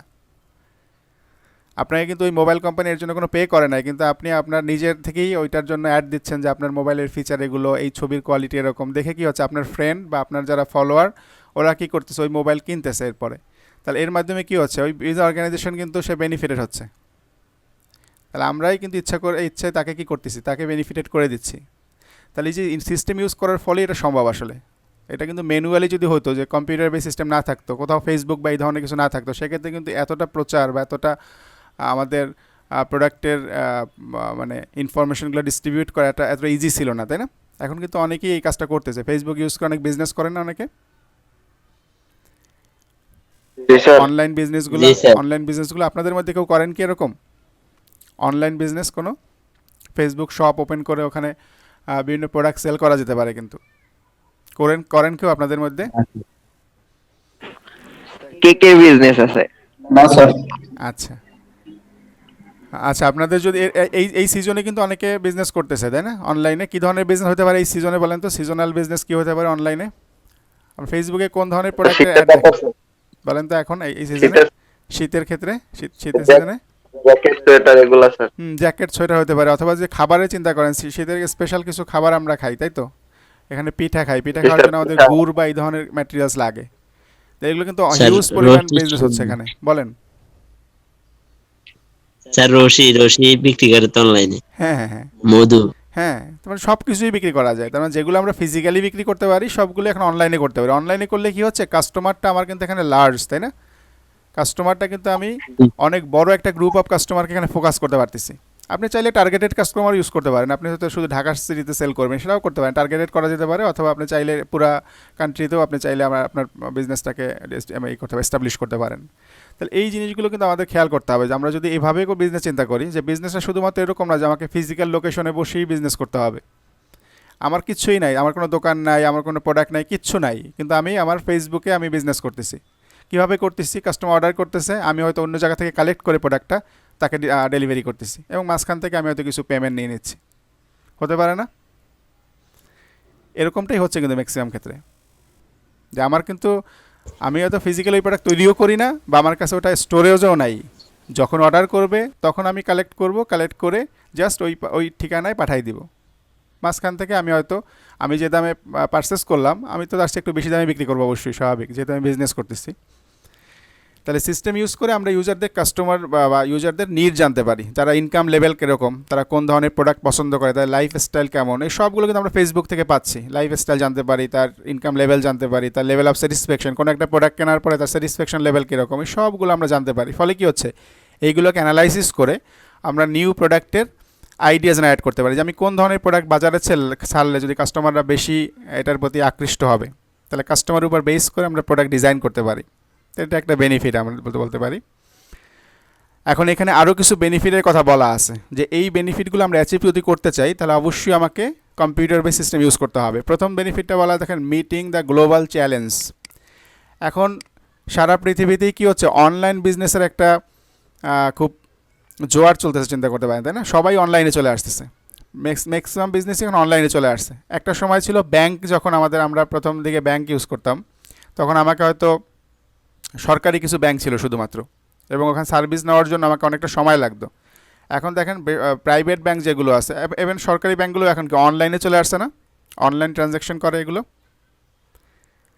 জি স্যার, জি স্যার। ম্যাক্সিমাম বিজনেস যেগুলো আগে অফলাইনে ছিল এখন কিন্তু অনলাইনে চলে আসছে। আপনি অনলাইনে অর্ডার করতে পারেন, ওদের ওয়েবসাইটে ঢুকে অনলাইনে অর্ডার করতে পারেন, সেক্ষেত্রে ফিজিক্যালি আপনাকে ওখানে যেতে হচ্ছে না। তাহলে এই যে গ্লোবাল চ্যালেঞ্জ, যে সবাই অনলাইনে আসতেছে, আপনাকেও যদি টিকে থাকতে হয় মার্কেটে, তাহলে আপনাকেও কী করতে হবে, এই অনলাইনে আসতে হবে বা এই সিস্টেম ইউজ করতে হবে কম্পিউটার বেস, আদারওয়াইজ আপনি কিন্তু তাদের সাথে কম্পিট করতে পারবেন না।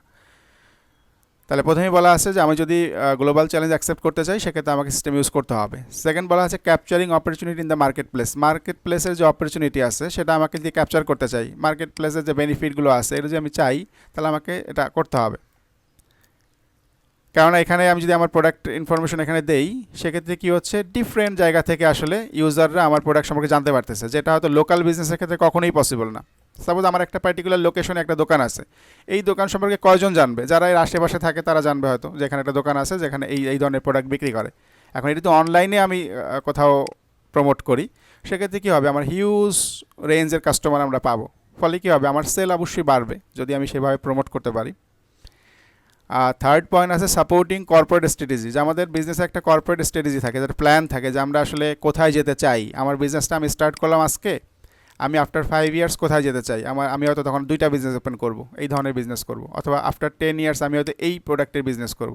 তাহলে এই যে আমি যদি গ্রো করতে চাই বিজনেসটাকে, সেক্ষেত্রে আমাকে অবশ্যই এই সিস্টেম ইউজ করতে হবে। সিস্টেম ইউজ করে আমরা খুব ইজিলি কিন্তু এই ধরনের গ্রোয়িং জিনিসগুলোকে চিন্তা করতে পারি, কারণ এখানে বিভিন্ন রকম টুলস টেকনিক আছে যেগুলো ফলো করে আমরা আমাদের ট্র্যাক করতে পারি যে আসলে আমার প্রোগ্রেসটা হচ্ছে কিনা বা কী পরিমাণ প্রোগ্রেস হচ্ছে আমার, এটাকে আমরা খুব ইজিলি মেজার করতে পারি, যেটা হয়তো ম্যানুয়ালি করাটা একটু ডিফিকাল্ট। নেক্সট বলা আছে লিঙ্কিং ডিপার্টমেন্টস হুজ ফাংশন আর ডিফারেন্ট।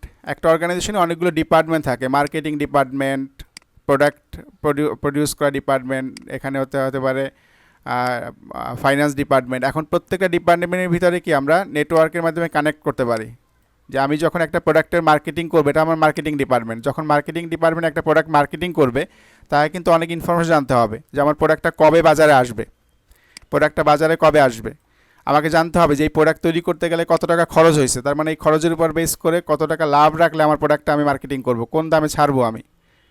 একইভাবে যদি আমার এরকম থাকে যেটা দিয়ে আমরা কী করবো, কম্পিটিটরদের যে প্রোডাক্টগুলো আছে তাদের এই পার্টিকুলার প্রোডাক্টের জন্য কত টাকা দাম নিচ্ছে তারা, ওটা অ্যানালাইসিস করে আমার জন্য কত টাকা দাম রাখা সুইটেবল। তাহলে এই সবগুলো যদি আমি জানতে চাই একটা পার্টিকুলার লোকেশনে, তাহলে অবশ্যই আমাকে লিঙ্ক আপ থাকতে হবে সবার ভিতরে, যে আমার অ্যাকাউন্টস ডিপার্টমেন্টের সাথে আমার মার্কেটিং ডিপার্টমেন্ট, মার্কেটিংয়ের সাথে আমাদের হিউম্যান রিসোর্স ডিপার্টমেন্ট অথবা কাস্টমার সার্ভিস ডিপার্টমেন্ট, সবগুলোকে লিঙ্ক আপ থাকতে হবে, যাতে একইভাবে ইনফরমেশনগুলো আমরা ফ্লো করতে পারি সব জায়গায়। যে আমি জানতে চাই যে আমার একটা প্রোডাক্ট বাজারে আসবে কবে আসবে। এখন সেটা যদি জানতে পারি মার্কেটিং ডিপার্টমেন্ট, তাহলে ওই মোতাবেক সে কী করবে, প্রমোশনাল অ্যাক্টিভিটিগুলোকে রান করবে। তাহলে আমাকে অবশ্যই ডিপার্টমেন্টগুলোকে লিঙ্ক আপ করার জন্য সিস্টেম ইউজ করতে হবে। একইভাবে বলা আছে এনহ্যান্সিং ওয়ার্কার প্রোডাক্টিভিটি, যে ওয়ার্কারদের প্রোডাক্টিভিটি বাড়ানোর জন্য। তাহলে ব্যাংকের ক্ষেত্রে যদি খেয়াল করেন, আমরা যদি ম্যানুয়াল সিস্টেমে ব্যাংকে সার্ভিস দিতে যাই, তাহলে একজন কাস্টমারকে সার্ভিস দিতে হয়তো আমাকে 10 মিনিট বা 15 মিনিট সময় লাগবে। কিন্তু অনলাইন ব্যাংকিং বা যে কম্পিউটার বেসড ব্যাংকিং, এখন দেখেন যে আপনি চেক নিয়ে গেলেন, হয়তো আপনাকে খুব বড় জোর 2-4 মিনিট ওয়েট করলেই আপনি আপনার সার্ভিস পেয়ে যাচ্ছেন। কেননা এখানে হ্যান্ডেল করার জন্য আমাকে লেজার বুক ইউজ করতে হচ্ছে না, আমাকে কোনো লিখতে হচ্ছে না কিছু, সব কিছু আমরা অনলাইনে বা কম্পিউটারে করতেছি। আমি এটাকে চেক করতেছি, ঠিক থাকলে আমি পে করে দিচ্ছি। তাহলে আমাকে আর আগের মতো সেই লেজার বুক ওপেন করে ওখানে আমার রেকর্ডগুলোকে আর ম্যানুয়ালি আপডেট করা, এই ধরনের কাজ করতে হচ্ছে না। তার মানে ইউজারদের প্রোডাক্টিভিটি বাড়তেছে। তাহলে আমি আগে যে কাজ হয়তো 2জন ইউজার দিয়ে করাইতে পারতাম, এখন 1জন দিয়ে সেটা করাইতে পারতেছি, কেননা আমাকে কম্পিউটার ইউজ করতেছি এখানে, তাহলে ম্যানুয়াল প্রসেসিং করা লাগতেছে না। আর লাস্টটাই বলা আছে increasing the quality of goods and services. আমরা আমাদের সার্ভিসের কোয়ালিটি এবং প্রোডাক্টের কোয়ালিটি ইনক্রিজ করতে পারি, সার্ভিস কোয়ালিটি ইনক্রিজ করতে পারি। কীভাবে? যেহেতু আমরা প্রতিনিয়ত ফিডব্যাক পাচ্ছি ইউজারের কাছ থেকে, এবং ফিডব্যাকগুলো অ্যানালাইসিস করে আমরা ওই মোতাবেক কি আমাদের প্রোডাক্টের কোয়ালিটি এবং সার্ভিস কোয়ালিটিগুলোকে চেঞ্জ করে নিতে পারি, যাতে কাস্টমাররা আমার প্রোডাক্টকে বেশি অ্যাকসেপ্ট করে। তাহলে এইগুলো ছিল সিস্টেম ইউজ করার বেনিফিট, যে আমরা সিস্টেম কেন ইউজ করবো সেই বেনিফিটগুলো আমরা দেখলাম। নেক্সট দেখেন কিছু রিস্ক বলা আছে। তাহলে সিস্টেম ইউজ করার বেনিফিটের সাথে সাথে কিছু রিস্ক হতে পারে। সিস্টেম যদি আমরা তৈরি করি কম্পিউটার বেস সিস্টেম, সেই সিস্টেমের কিছু রিস্কও থাকে, কিন্তু আসলে সব কিছুই যে বেনিফিট এরকম না, বেনিফিটের সাথে সাথে কিছু ডিসঅ্যাডভান্টেজ আমাদের আছে। তাহলে যদি আমরা এই রিস্কগুলোকে একটু ওভারকাম করতে পারি, সেক্ষেত্রে সিস্টেম ইউজ করে আমরা হয়তো বেটার রেজাল্ট পাবো। তাহলে যদি রিস্কগুলো একটু খেয়াল করেন, প্রথমে বলা ছিল দেখেন ডি-স্কিলিং অফ ওয়ার্কার্স, এটা তো বোঝাই যাচ্ছে তাই না। ডি-স্কিলিং অফ ওয়ার্কার যেটা আছে আমাদের, এটা হচ্ছে স্কিল রিডিউস হচ্ছে তাই না। আমাদের কি স্কিল কমে যাচ্ছে কিনা কম্পিউটার ইউজ করার ফলে?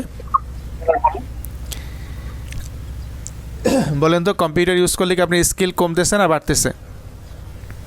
স্যার বাড়বে স্যার। স্যার বাড়বে।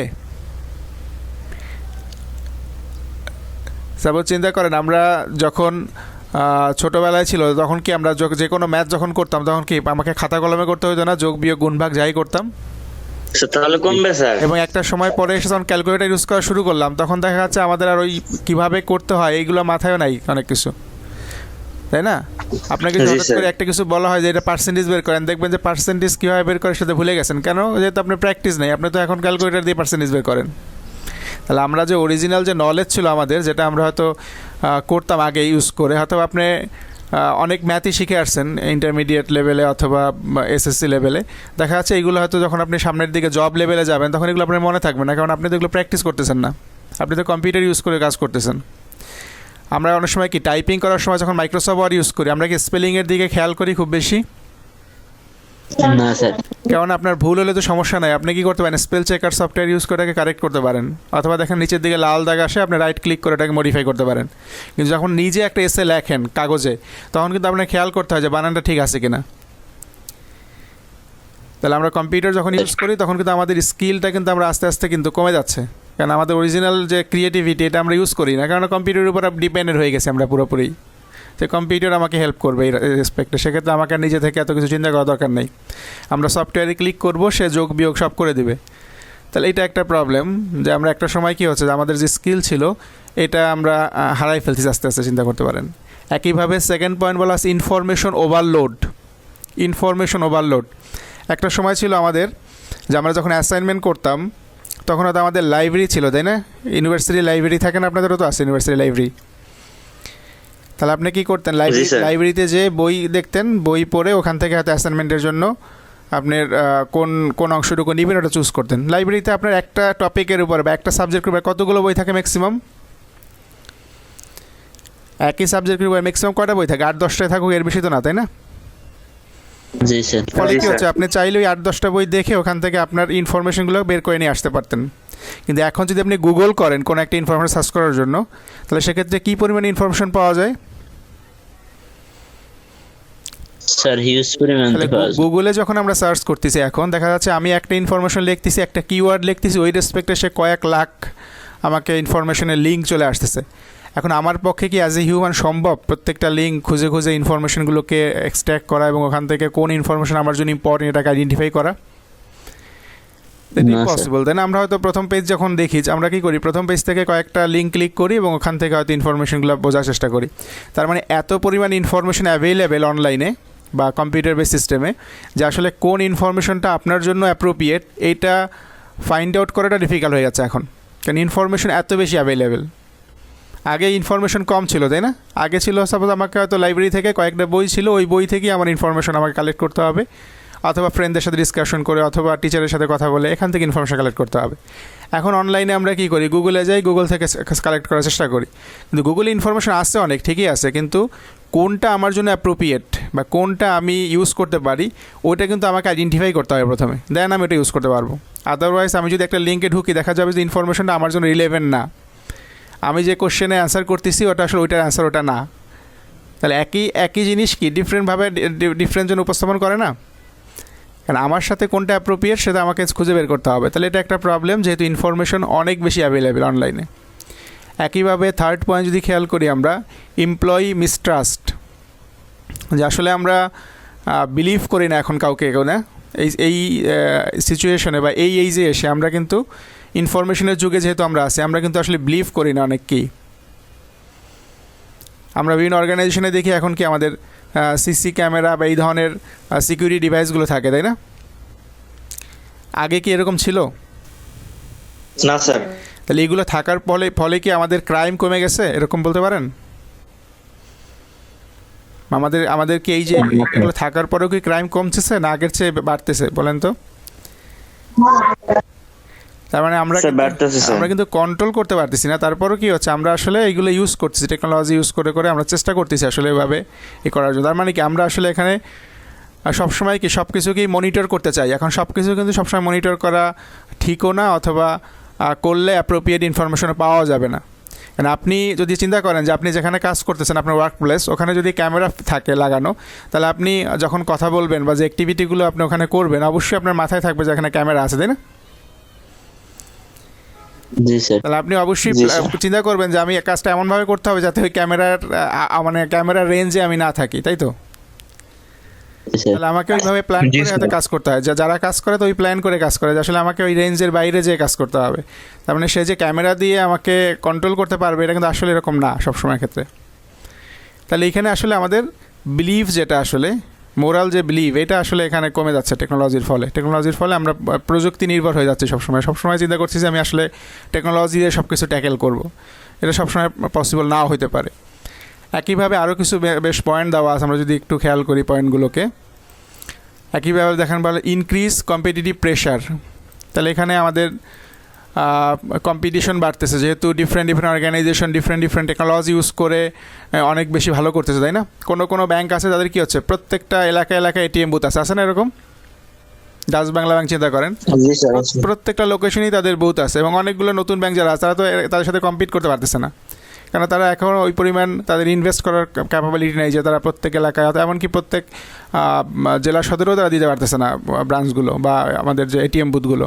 ফলে কী হচ্ছে আসলে কম্পিটিশন বেড়ে যাচ্ছে, কেউ টেকনোলজির দিক থেকে অনেক বেশি আগায় আছে আর কেউ অনেক পিছনে আছে। একইভাবে ডিস্যাটিসফ্যাকশন উইথ আইএস বা সিস্টেম থেকে যে রেজাল্টগুলো আসে সবসময় কিন্তু ওটার প্রতি আমরা স্যাটিসফাই থাকি না তাই না? আপনি কি আপনার সিস্টেম ইউজ করে বা কম্পিউটার ইউজ করে সবসময় স্যাটিসফাই? না স্যার। মাঝে মধ্যেই আমরা যারা ইন্টারনেট ইউজ করি আমরা ইন্টারনেটের কোয়ালিটি নিয়ে অনেক সময় কি কমপ্লেইন করি না, যে আমার ইন্টারনেট কানেকশন পাওয়া যাচ্ছে না, অথবা ইন্টারনেট স্পিড স্লো, অথবা কি হচ্ছে আপনার এখানে ভাইরাসের প্রবলেম হতে পারে সিস্টেমের ক্ষেত্রে, অথবা হ্যাকিংয়ের প্রবলেম হতে পারে, আর ডিফারেন্ট টাইপ অফ ইস্যু আছে যেটা আমরা আসলে সবসময় স্যাটিসফাই থাকি না সিস্টেমের উপরে, বা সিস্টেমের যে রেজাল্ট বা আউটপুটের সবসময় স্যাটিসফাই নাও করতে পারে আমাকে। অর্গানাইজেশনের রেসপেক্টেও চিন্তা করতে পারি, অ্যাজ ওয়েল অ্যাজ পার্সোনাল লাইফেও আমরা সবসময় স্যাটিসফাই থাকি না এই রেসপেক্টে, কারণ different type of miss use এখানে আছে। কিন্তু একইভাবে সিকিউরিটি ব্রিচেস কথা বলা আছে, এখানে অনেক রকম সিকিউরিটির ফাঁদ আছে, আমরা অনেক রকম এখানে কিন্তু প্রবলেম আছে। আপনাকে অনেক সময় কী হয়, আপনার একটা মেসেজ পাঠাইলো তাই না, আপনি যে মেসেজে ক্লিক করেন দেখা যাচ্ছে যে আপনার সিস্টেমের ভিতরে সে ভাইরাস পাঠাই দিল একটা, ফলে আপনার সিস্টেম পুরোটা ক্র্যাশ করলো, অথবা আপনার সিস্টেম থেকে ইনফরমেশন সে লিক করে নিয়ে গেল। তাহলে ডিফারেন্ট টাইপ অফ সফটওয়্যার আছে যেগুলো আসলে আমরা বলি হার্মফুল সফটওয়্যার তাই না, ভাইরাস অথবা এই টাইপের সফটওয়্যারগুলো। যেগুলো প্রতিনিয়ত আমাকে কি করতে হবে, এগুলো সব অ্যালার্ট থাকতে হবে যে আসলে আমি আসলে যাতে ওই সফটওয়্যারের কারণে আমি প্রবলেমে না পড়ি। তাহলে একটা ব্যাংকিং অর্গানাইজেশন যদি চিন্তা করেন, সে যদি এরকম একটা হ্যাকিংয়ের শিকার হয় অথবা এরকম একটা ভাইরাস দিয়ে তার সিস্টেমটা এফেক্টেড হয়, সেক্ষেত্রে কী হবে, সে আসলে হিউজ পরিমাণ লস হবে না আমাদের? পার্সোনালের ক্ষেত্রে খেয়াল করেন যে পরিমাণ লস হবে, অর্গানাইজেশন রেসপেক্টে লসটা অনেক বেশি, তাই তো? কোনো একটা ইউনিভার্সিটি যদি এরকম হয় যে তার ডেটাবেসটা হ্যাক হয়ে যায়, তাহলে কি লস চিন্তা করেন কীরকম হতে পারে? পুরা রেজাল্ট সে ডিস্ট্রয় করে দিতে পারে না স্টুডেন্টদের? জি স্যার। তাহলে সেরকম যদি হয়, সাপোজ আমরা অনেকগুলো সেমিস্টার করে ফেলছি একটা ইউনিভার্সিটিতে, এখন ওই ইউনিভার্সিটি ডেটাবেসটা হ্যাক হলো কোনো কারণে, ফলে কী হলো যে হ্যাকার সে ওটাকে কন্ট্রোল করে পুরো রেজাল্ট চেঞ্জ করে ফেললো সবারটা অথবা কিছু, তাহলে সেক্ষেত্রে কিন্তু অনেকটা প্রবলেম। তাহলে আমাকে এখানে অবশ্যই অনেক ধরনের প্রিভেন্টিভ মেজার নিতে হবে, যাতে আসলে কোনো জায়গা থেকে যদি আমার প্রবলেম হয়, সেক্ষেত্রে আমরা যাতে এটাকে আবার ডিফারেন্ট কোনো জায়গায় এটাকে স্টোর রাখতে হবে, যেটাকে ব্যাকআপ বলি আমরা। তাহলে ব্যাকআপের মাধ্যমে এটাকে সলিউশন করা যেতে পারে। তাহলে অনেকগুলো ওয়ে আছে যেগুলো দিয়ে আমরা আসলে প্রত্যেকটাকেই প্রিভেন্ট করতে পারি। তাহলে এখানে অনেকগুলোই প্রবলেম বলা আছে, সবগুলোই প্রবলেম আসলে সলিউশন আছে আমাদের কাছে। আমরা যদি ওইভাবে ইফেক্টিভলি ইউজ করতে চাই, সেক্ষেত্রে আমরা প্রত্যেকটাকেই হ্যান্ডেল করা যেতে পারে। একইভাবে লাস্ট পয়েন্টে যেটা বলা আছে দেখেন, challenges in developing information system. একটা সিস্টেম ডেভেলপ করাটাও একটা চ্যালেঞ্জ, কারণ আপনাকে সিস্টেম ডেভেলপ করতে গেলে আমাকে বেশ পরিমাণ ইনভেস্ট লাগবে, তাই তো? আমাকে একটা সিস্টেম ডেভেলপ করতে গেলে আমাকে অবশ্যই সিস্টেমের জন্য প্রোগ্রামার লাগবে, সিস্টেম অ্যানালিস্ট লাগবে, সিস্টেম ডিজাইনার লাগবে, টেস্টিং করার জন্য টেস্টার লাগবে, যারা এই টেস্টিং করবে যে ঠিক আছে কিনা সফটওয়্যার কাজ করে কিনা। একইভাবে এই সফটওয়্যারের জন্য আমাকে কিছু হার্ডওয়্যার কিনতে হবে, আমাকে হয়তো কিছু ট্রেন আপ করা লাগবে পিপল যারা এটাকে ইউজ করবে। তাহলে এই ধরনের যে আমাকে ইনভেস্টমেন্টগুলো এগুলো করতে হবে। তাহলে এটাও একটা নিউ অর্গানাইজেশনের জন্য চ্যালেঞ্জ, যে আমরা নতুন একটা অর্গানাইজেশন যদি কম্পিউটার সিস্টেম ইউজ করতে চাই বা সিস্টেম ডেভেলপ করতে চাই, সেক্ষেত্রে আমাকে এটাও একটা চ্যালেঞ্জ যে আমাকে অনেক পরিমাণ ইনভেস্ট করতে হবে আসলে। তাহলে আমরা বেশ কিছু রিস্ক দেখলাম সিস্টেমের। এরপরে যে টার্মটা আমরা দেখব, দেখেন এই টার্মটা আমরা কমনলি শুনি সবসময়, আইটি। তাহলে দুইটা টার্ম কিন্তু, একটা হচ্ছে আইএস যেটা আমরা এতক্ষণ দেখলাম, আইএস ইনফরমেশন সিস্টেম, আর এটা হচ্ছে আইটি। তাহলে দুইটার ভিতরে আসলে ডিফারেন্সটা কি, আইএস এবং আইটি? তাহলে আইটি যেটা, এটাকে আমরা বলতেছি টুলস অ্যান্ড টেকনিক। আমরা যদি একটু খেয়াল করি এখানে, tools and technique that support the design and development of information system. তাহলে ইনফরমেশন সিস্টেম, এই যে এটা আমরা দেখছিলাম এর আগে, ইনফরমেশন সিস্টেম বা আইএস। তাহলে একটা সিস্টেম ডেভেলপ করতে গেলে যে ধরনের টুলস এবং টেকনিকগুলো ইউজ করতে হয় ওই সিস্টেমটাকে ডেভেলপ করার জন্য, এটাকে আমরা বলি আইটি। তাহলে আইটি হচ্ছে সিম্পলি কিছু হার্ডওয়্যার টুলস এবং কিছু টেকনিক বা টেকনোলজি যেগুলো ইউজ করে আমরা একটা কম্পিউটার বেস সিস্টেম তৈরি করি। তো ইনফরমেশন সিস্টেম মানেই ছিল কম্পিউটার বেস সিস্টেম। তাহলে একটা কম্পিউটার বেস সিস্টেম তৈরি করতে গেলে যে ধরনের টুলস লাগে বা যে ধরনের মেশিন লাগে এবং যে ধরনের সফটওয়্যার বা যে ধরনের জিনিসগুলো ইউজ করতে হয়, এই জিনিসগুলোকে আমরা বলতেছি ইনফরমেশন টেকনোলজি বা আইটি। তাহলে কী কী থাকবে আইটির ভিতরে যদি আমরা একটু দেখি নিচের দিকে, যে আইটির ভিতরে হার্ডওয়্যার থাকবে, তাহলে হার্ডওয়্যারগুলোকে আইটি বলি, টেকনোলজির পার্ট। কিছু সফটওয়্যার থাকবে, ডেটাবেস থাকবে, টেলিকমিউনিকেশন অ্যান্ড ক্লায়েন্ট সার্ভার। তাহলে এইগুলো সবই হচ্ছে কম্পোনেন্ট। এই সবগুলো কম্পোনেন্ট মিলিয়ে আমার কিন্তু সফটওয়্যারটা তৈরি হচ্ছে। তাহলে সফটওয়্যার তৈরি করতে গেলে আমাকে হার্ডওয়্যার লাগবে, মানে এই যে সফটওয়্যার বলতে হচ্ছে এই সিস্টেমটা বলতেছি আমরা ইনফরমেশন সিস্টেম। এটা তৈরি করতে গেলে আমাকে কম্পিউটারে কিছু হার্ডওয়্যার ইউজ করতে হবে, কারণ হার্ডওয়্যার ছাড়া তো কম্পিউটার রান করবে না। একইভাবে কম্পিউটারে বেসিক কিছু সফটওয়্যার লাগে, আমরা জানি যে অপারেটিং সিস্টেম ইউজ করতে হবে অথবা কিছু অ্যাপ্লিকেশন সফটওয়্যার ইউজ করতে হবে, কিছু কাস্টমাইজ সফটওয়্যার ইউজ করতে হবে। তাহলে আমাকে অবশ্যই সফটওয়্যার লাগবে। আমাকে ডেটাগুলো স্টোর করার জন্য ডেটাবেস লাগবে। আমাকে যদি কমিউনিকেট করতে চাই অথবা কানেক্ট হইতে চাই ইন্টারনেটের সাথে, সেক্ষেত্রে আমাকে টেলিকমিউনিকেশন ফ্যাসিলিটি লাগবে। তাহলে এই সবগুলো জিনিস মিলে আসলে আমাদের সিস্টেমটা তৈরি হচ্ছে। তাহলে সিস্টেম তৈরি করতে গেলে যে কম্পোনেন্টগুলো আমাকে হেল্প করবে, এগুলোকে আমরা বলতেছি আইটি বা ইনফরমেশন টেকনোলজি। নেক্সট আমরা যে স্লাইড দেখব, টাইপস অফ ইনফরমেশন সিস্টেম। তাহলে সিস্টেমের কিছু টাইপস বলা আছে। সিস্টেমকে আমরা বেশ কিছু ডিফারেন্ট ক্যাটাগরিতে ডিভাইড করতে পারি। আমরা যদি একটু দেখি যে ইনফরমেশন সিস্টেমে যেটা বলা আছে এখানে, এর মেজর দুইটা ক্যাটাগরি বলা আছে। একটা হচ্ছে operation support system, first category, and second category বলা আছে ম্যানেজমেন্ট সাপোর্ট সিস্টেম।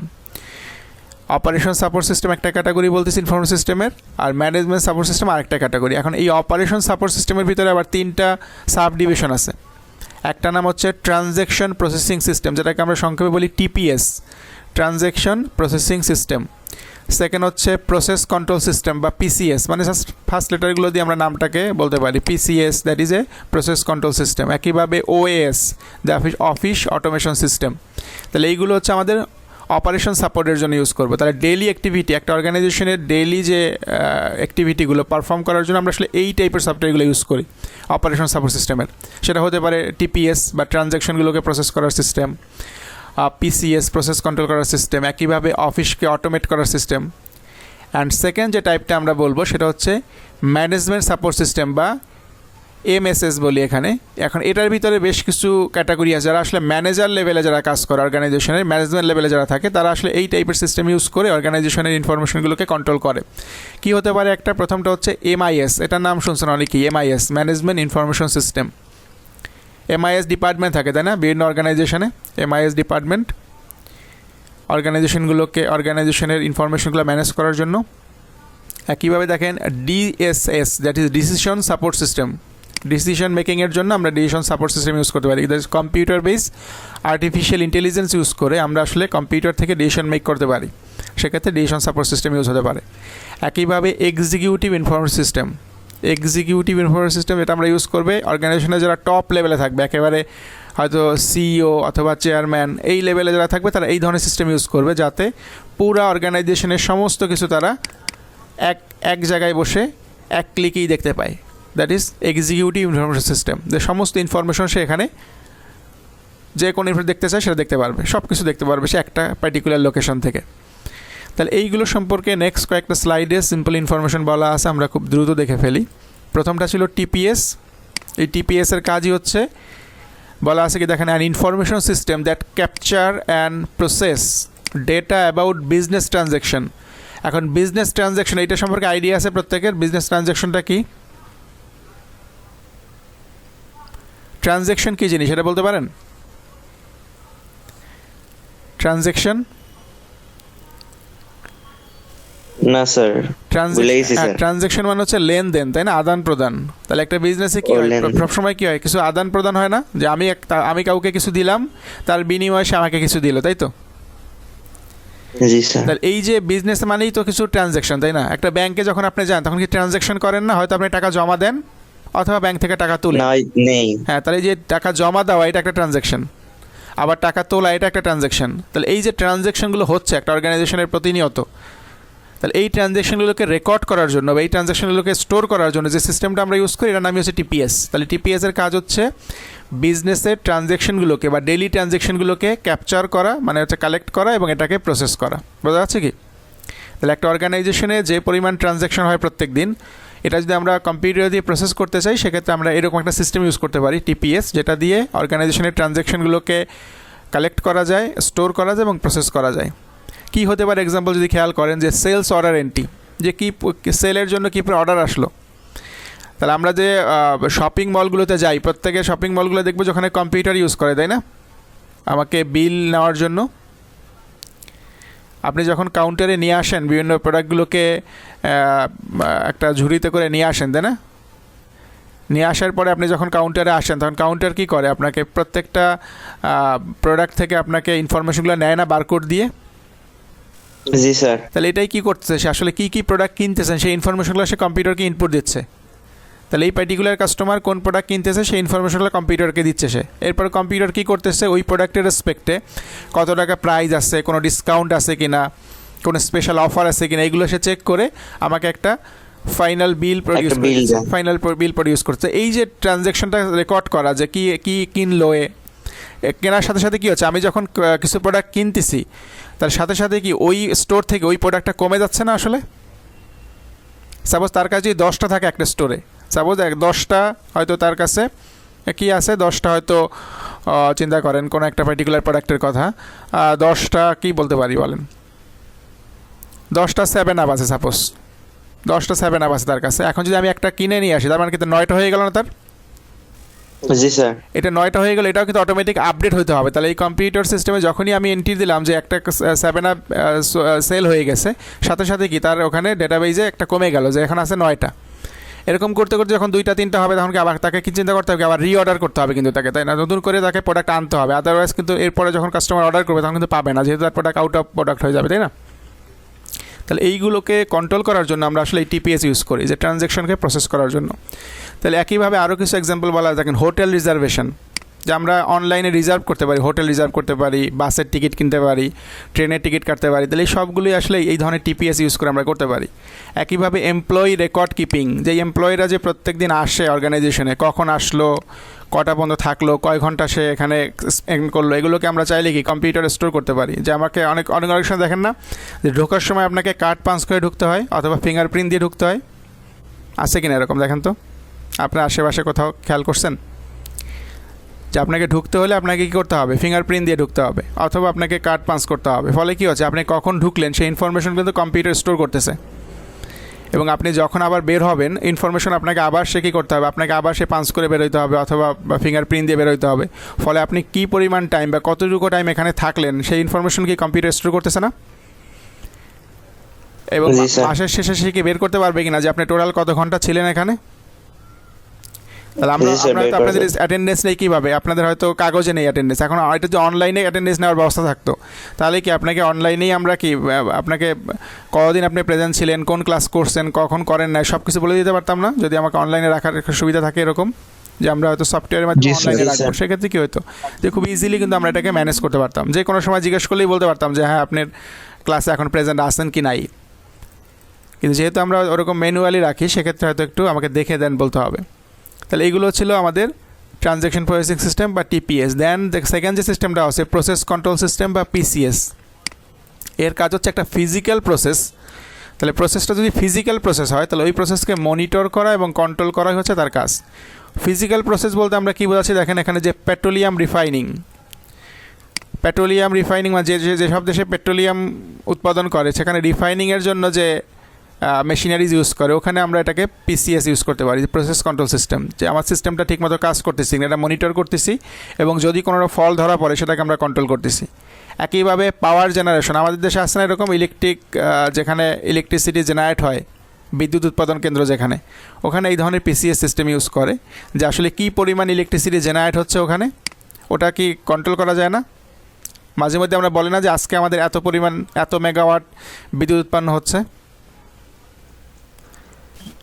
এরকম ইনফরমেশন আমরা দেখি। জি, স্যার। তার মানে কি হচ্ছে, পাওয়ার জেনারেশনের ক্ষেত্রে আমরা এই ধরনের সিস্টেম ইউজ করতে পারি, অথবা স্টিল প্রোডাকশন সিস্টেম। তাহলে এই যে different type of physical process, এইগুলোকে মনিটর করা এবং কন্ট্রোল করার জন্য আমরা সিস্টেম ইউজ করি, ওটার নাম হচ্ছে পিসিএস বা process control system. Next type যেটা আছে এটা হচ্ছে ওএএস বা অফিস অটোমেশন সিস্টেম। তাহলে একটা অফিসের যে অ্যাক্টিভিটিগুলো, একটা অফিসে কী কী অ্যাক্টিভিটি হতে পারে, অফিসে কী হচ্ছে, কিছু কমিউনিকেশন হয় তাই না, পার্সন টু পার্সন কিছু কমিউনিকেশন হয়, সেটা হতে পারে ওরাল কমিউনিকেশন হতে পারে অথবা রিটেন কমিউনিকেশন হতে পারে। এখন ওরাল কমিউনিকেশনের জন্য আমরা হয়তো কিছু কম্পিউটার বেস সফটওয়্যার ইউজ করতে পারি, যেগুলো দিয়ে ওরাল কমিউনিকেশন করা যায়, ভয়েস চ্যাট করা যায় তাই না, ভয়েসে চ্যাট করা যায় না, ভয়েস চ্যাটিং বিভিন্ন সফটওয়্যার আছে যেগুলো দিয়ে ভয়েস চ্যাট করা যায়। অথবা রিটেন মেসেজ ট্রান্সফার করার জন্য আমরা কি ইমেল ইউজ করতে পারি, ইমেল ইউজ করতে পারি তাই না, অথবা এসএমএস ইউজ করতে পারি। তাহলে এই যে অর্গানাইজেশনের যে কাজগুলো আছে এইগুলো যদি আমরা অটোমেটেড করতে চাই, যে আমার এখানে ওরাল কমিউনিকেশন হবে সেটাও কম্পিউটারাইজ বা টেকনোলজি ইউজ করে, রিটেন কমিউনিকেশনগুলো সেটাও হবে। একইভাবে আরও যদি কিছু আমাকে প্রসেসিং করা লাগে সবগুলো আমরা কি করব, কম্পিউটার বেস সিস্টেম ইউজ করে করব। তাহলে এই যে সিস্টেম এটাকে আমরা বলবো অফিস অটোমেশন।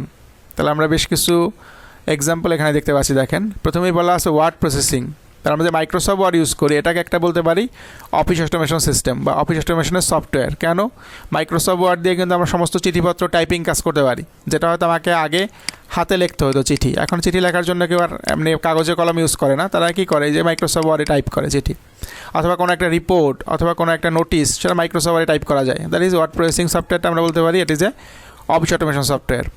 একইভাবে ডেস্কটপ পাবলিশিং, আমরা আমাদের অর্গানাইজেশনের মাঝে মধ্যেই কিছু ব্রুশিয়ার তৈরি করি, কিছু লিফলেট তৈরি করি, কিছু ব্যানার তৈরি করি, এগুলো তৈরি করার জন্য কিছু সফটওয়্যার আছে, মাইক্রোসফট পাবলিশার অথবা আমাদের ফটোশপ, এই ধরনের সফটওয়্যার ইউজ করে আমরা কী করতে পারি, এই যে জিনিসগুলো তৈরি করতে পারি। বিজনেসের জন্য বিলবোর্ড তৈরি করা বলেন, ভিজিটিং কার্ড তৈরি করা বলেন, তাহলে এইগুলোর জন্য আমরা ডেস্কটপ পাবলিশিং সফটওয়্যারগুলো ইউজ করতে পারি। ভয়েস মেল সফটওয়্যার ইউজ করতে পারি যদি আমরা ভয়েস মেসেজ ট্রান্সফার করতে চাই। ইমেইল ইউজ করতে পারি যদি রিটেন মেসেজ আমরা ট্রান্সফার করতে চাই অথবা নোটিশ ট্রান্সফার করতে চাই। ভিডিও কনফারেন্সিং করতে পারি তাই না, ভিডিও কনফারেন্সিং কিছু অ্যাপ আছে না, ভিডিও কনফারেন্সিং আমরা গুগল মিট ইউজ করি অথবা আমরা যেটা ইউজ করতেছি এখন এটার মধ্যেও কিন্তু ভিডিও কনফারেন্সিং করা যাচ্ছে তাই তো। আমাদের জুম সফটওয়্যারের মাধ্যমে, তাই তো? এইগুলো ইউজ করে আমরা কি করতে পারি, এই অফিসিয়াল কাজগুলোকে অটোমেটেড করতে পারি। তার মানে কি হচ্ছে, এখন আমরা ক্লাস করতেছি এই মানে কার সুবিধার জন্য, এই যে অফিস অটোমেশনের ফলে যে আমাদের অফিসটা অটোমেটেড, আমার অর্গানাইজেশন বা আমরা প্রত্যেকেই টেকনোলজি ইউজ করতেছি বিধায় কিন্তু আমরা করতে পারতেছি। এখন যদি এরকম হতো যে আমি টেকনোলজি ইউজ করি না, সেক্ষেত্রে কিন্তু আমরা কানেক্ট হতে পারতাম না, অথবা আপনি করেন না, তার মানে আপনি কানেক্ট হতে পারতেন না। তাহলে সেই ক্ষেত্রে যারা আমরা ইউজ করি টেকনোলজি, তারা কিন্তু প্রথমে কানেক্ট হতে পারতেছি। তাহলে এটা একটা এই রেসপেক্ট আমরা চিন্তা করতে পারি। একইভাবে দেখেন এখানে আরেকটা টাইপ বলা আছে, যেটা ছিল MIS, management information system, MIS। এর কাজ কি দেখেন যে is an information system that provide for management oriented reporting. Just এটা এই লাইনটা খেয়াল করেন, এর মেইন কাজই হচ্ছে রিপোর্টিং তৈরি করা, রিপোর্ট তৈরি করা। তাহলে একটা অর্গানাইজেশনের জন্য রিপোর্টটা ইম্পর্টেন্ট। আমরা এই যে আপনারা আমাদের সাথে ক্লাস করতেছেন, এন্ড অফ দ্য সেমিস্টার অর্গানাইজেশনকে আমাকে কী দিতে হবে বলেন তো? আপনাদের একটা রিপোর্ট দিতে হবে, গ্রেড রিপোর্ট, তাই না? যে আপনাদের এই পার্টিকুলার কোর্সে কার কী রকম পারফরমেন্স, কে কতগুলো ক্লাস করেছিলেন, কার মিড টার্মের মার্কস কত, কার ফাইনালের মার্কস কত, কে কতটা ক্লাস টেস্ট দিয়েছেন, একটা রিপোর্ট দিতে হবে না আমাকে অর্গানাইজেশনের কাছে end of the semester? G sir. এই রিপোর্ট কিপিংয়ের জন্য বা রিপোর্ট তৈরি করার জন্য আমরা কি করতে পারি, এই ধরনের MIS সফটওয়্যার ইউজ করতে পারি। MIS এর কাজই হচ্ছে রিপোর্ট তৈরি করা। রিপোর্ট তৈরি করবো কার উপরে বেস করে? এই যে কিছুক্ষণ আগে আমরা দুটো সফটওয়্যারের কথা বলছিলাম উপরে, TPS বা ট্রানজ্যাকশন প্রসেসিং সিস্টেম, অথবা PCS প্রসেস কন্ট্রোল সিস্টেম। তাহলে ওই সিস্টেমের উপর বেস করে আমরা রিপোর্ট তৈরি করবো। কেননা খেয়াল করেন, আমার যদি আপনাদের অ্যাটেন্ডেন্সগুলো আমরা না রাখি, তাহলে কি বলতে পারবো যে অ্যাটেন্ডেন্সে কতজন প্রেজেন্ট ছিলেন? না তাহলে স্যার। অ্যাটেন্ডেন্স তো কি ডেলি ট্রানজ্যাকশন, যে আপনি আসলেন কি না ক্লাসে, এটা আমরা দেখতেছি কি অ্যাটেন্ডেন্সের মাধ্যমে দেখতেছি। তাহলে এই যে ট্রানজ্যাকশন মানে কি ছিল? লেনদেন, প্রতিনিয়ত লেনদেন। তাহলে ট্রানজ্যাকশন প্রসেসিং দিয়ে আমরা কী করলাম, আপনি অ্যাটেন্ডেন্সটাকে রাখলাম। এরপর এটার উপরে বেস করে আমি একটা রিপোর্টে আমি বলে দিলাম যে হ্যাঁ, এই স্টুডেন্ট এতদিন অ্যাটেন্ড ছিল, তার অ্যাটেন্ডেন্সের মার্কস এত। তাহলে এই যে TPS এবং এই অপারেশন, এটার উপর বেস করেই কিন্তু আমরা রিপোর্টটা তৈরি করি। তাহলে কী কী রিপোর্ট হতে পারে, এখানে বেশ কিছু এক্সাম্পল বলা আছে। সেলস অ্যানালাইসিস রিপোর্ট হতে পারে, পারফরমেন্স রিপোর্ট হতে পারে, স্টুডেন্টদের গ্রেডের রিপোর্ট হতে পারে, যে কোনো ধরনের রিপোর্ট হতে পারে। এটা আমরা MIS দিয়ে হ্যান্ডেল করতে পারি। নেক্সট টাইপ আমরা দেখতেছি DSS বা decision support system. Decision support সিস্টেমের কাজই হচ্ছে that either helps to identify decision making opportunity or provide information to help to make decision। এখন আমরা জানি যে কম্পিউটার কিন্তু আসলে আমাকে ডিসিশন মেক করে দেয় না, ডিসিশন মেকিংয়ে হেল্প করে, তাই না? এই জন্য বলা হয় ডিসিশন সাপোর্ট সিস্টেম।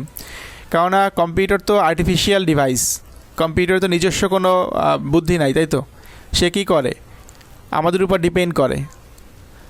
আমরা কম্পিউটারকে ইনফরমেশন দেই, ওটার উপর বেস করে সে কী করতে পারে, আমাকে আসলে হেল্প করতে পারে ডিসিশন মেকিংয়ে, যে এটা করতে পারো। এটা কীভাবে করলো, প্রিভিয়াস ডেটার উপর বেস করে সে একটা গেস করতে পারে, বা প্রিভিয়াস ডেটার উপর বেস করে সে আমাকে একটা সামারি দেখাতে পারে যে এরকম করলে হয়তো এরকম হতে পারে।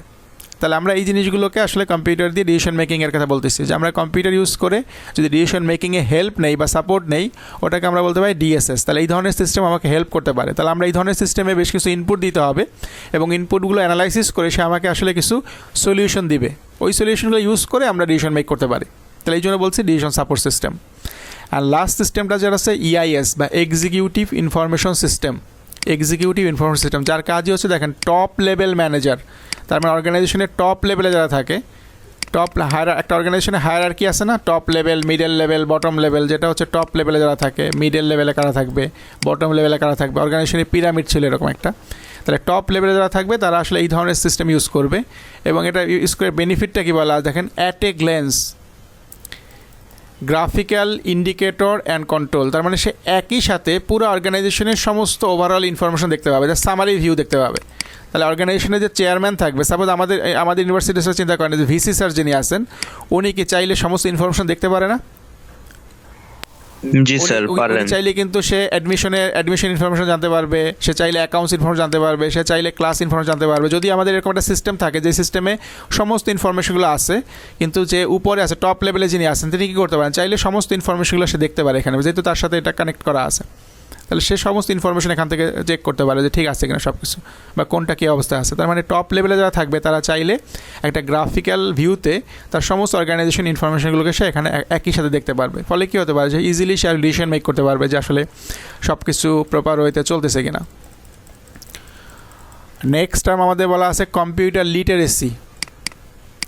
তাহলে কম্পিউটার লিটারেসি বলতে আমরা বোঝাচ্ছি কম্পিউটারে আমাদের আমরা কম্পিউটার জানি কিনা। তাহলে আমার কম্পিউটার লিটারেসি বলতে আমাদের এখানে যে ওয়ার্ডটা ইউজ করতেছি আমরা দেখেন, আমরা প্রত্যেকেই কম্পিউটার লিটারেট। কেন? যেহেতু আমাদের এই জিনিসটা আছে কিনা একটু খেয়াল চেক করে দেখেন তো। Understanding of what a computer is, আমরা কি প্রত্যেকে জানি কিনা যে কম্পিউটারটা কী জিনিস, and how it can be use as a resource, এবং কীভাবে এটা রিসোর্স হিসাবে ইউজ করা যায়। তাহলে আমরা প্রত্যেকেই কম্পিউটার সম্পর্কে জানি এবং কম্পিউটার ইউজ করে কী কী বেনিফিট পাওয়া যায় এটাও জানি। যদি জানি তাহলে আমরা আমাদের নিজেদের থেকে কম্পিউটার লিটারেট হিসাবে চিন্তা করতে পারি।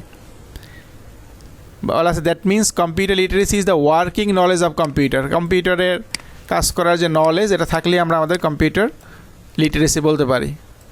কম্পিউটার অ্যাজ ওয়েল অ্যাজ কম্পিউটারের কম্পোনেন্ট বলা আছে এবং তাদের ফাংশন, মানে কম্পিউটার নিয়ে কাজ করার যে নলেজ এটা যদি আমাদের মধ্যে থাকে তাহলে আমরা কম্পিউটার লিটারেট।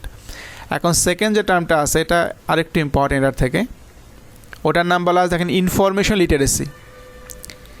এখন কম্পিউটার লিটারেসি এবং ইনফরমেশন লিটারেসি একটু ডিফারেন্ট।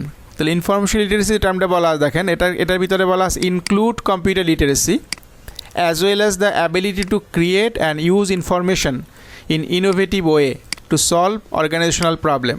এখন আমার কম্পিউটারে নলেজ আছে কিন্তু ওই নলেজ ইউজ করে আমি কোনো প্রবলেম সলভ করতে পারি না, তাহলে কি ওই নলেজ আমার কোনো কাজ আসবে বলেন তো?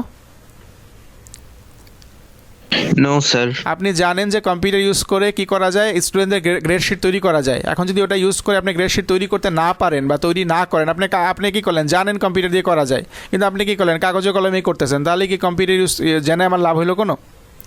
তাহলে আমি যদি কম্পিউটার সম্পর্কে জানি এবং কম্পিউটার ইউজ করে আমি আমার বিজনেসের যে পার্টিকুলার প্রবলেমগুলো আছে, বিজনেসের নিডগুলো আছে যেটা ফুলফিল করতে পারি, এরকম যদি হয় তাহলে সেটাকে আমরা বলবো দ্যাট ইজ ইনফরমেশন লিটারেসি। যে কম্পিউটার লিটারেসি থাকবে অ্যাজ ওয়েল অ্যাজ আমাকে অ্যাবিলিটি থাকতে হবে যাতে আমি এটাকে ইউজ করে আমার অর্গানাইজেশনের পার্টিকুলার প্রবলেমগুলো সলভ করতে পারি। তাহলে এই দুইটাই যখন কম্বাইন হবে তখন আমরা সেটাকে বলবো ইনফরমেশন লিটারেসি। তার মানে এইটা মোর ইম্পর্টেন্ট। তাহলে আমরা সবাই এটা হতে চাই, তাই না, ইনফরমেশন লিটারেট হতে চাই, যেহেতু আমাদের কম্পিউটার নলেজ থাকতে হবে এবং ওই নলেজটাকে ইউজ করে আমরা আমাদের পার্টিকুলার লাইফে যে প্রবলেমগুলো হবে এগুলো সলভ করতে পারি। সলভ করতে না পারলে তো আসলে আমাদের কম্পিউটার দেখে লাভ নাই কোনো। আমি কম্পিউটার শিখলাম কিন্তু কম্পিউটার ইউজ করলাম না কখনো, তাহলে ওই শেখার তো কোনো বেনিফিট নাই। আমরা আমাদের লাস্ট স্লাইডে চলে আসছি। একটা টুলের কথা বলা আছে, কেস টুল, CASE। এটার ফুল ফর্ম হচ্ছে কম্পিউটার এইডেড সফটওয়্যার ইঞ্জিনিয়ারিং। এটা একটা প্রোগ্রামিং টুলস যেটা দিয়ে কি করা যায়, একটা সফটওয়্যারকে ডিজাইন করা যায়, ওটাকে ডেভেলপ করা যায়। ওটার যদি কোনো বাগ থাকে, ডিবাগ মানে হচ্ছে বাগ মানে এখানে আমরা পোকা বলি, নর্মালি ইংলিশে বাগের অর্থ পোকা, কিন্তু আমরা এখানে বাগ বলতে বোঝাচ্ছি এরর। কম্পিউটারের রেসপেক্টে সফটওয়্যারের এররগুলোকে আমরা বাগ বলি। তাহলে ডিবাগ মানে হচ্ছে এরর কারেকশন করা যায়। তাহলে এটা একটা গ্রাফিক্যাল টুল যেটা ইউজ করে আমরা খুব ইজিলি এই যে চার্ট তৈরি করতে পারি, ডায়াগ্রাম তৈরি করতে পারি এবং অর্গানাইজেশনের এই ইনফরমেশনগুলোকে ভিজুয়ালাইজ করতে পারি এবং সফটওয়্যার তৈরি করতে পারি। এই ছিল আমাদের কন্টেন্ট।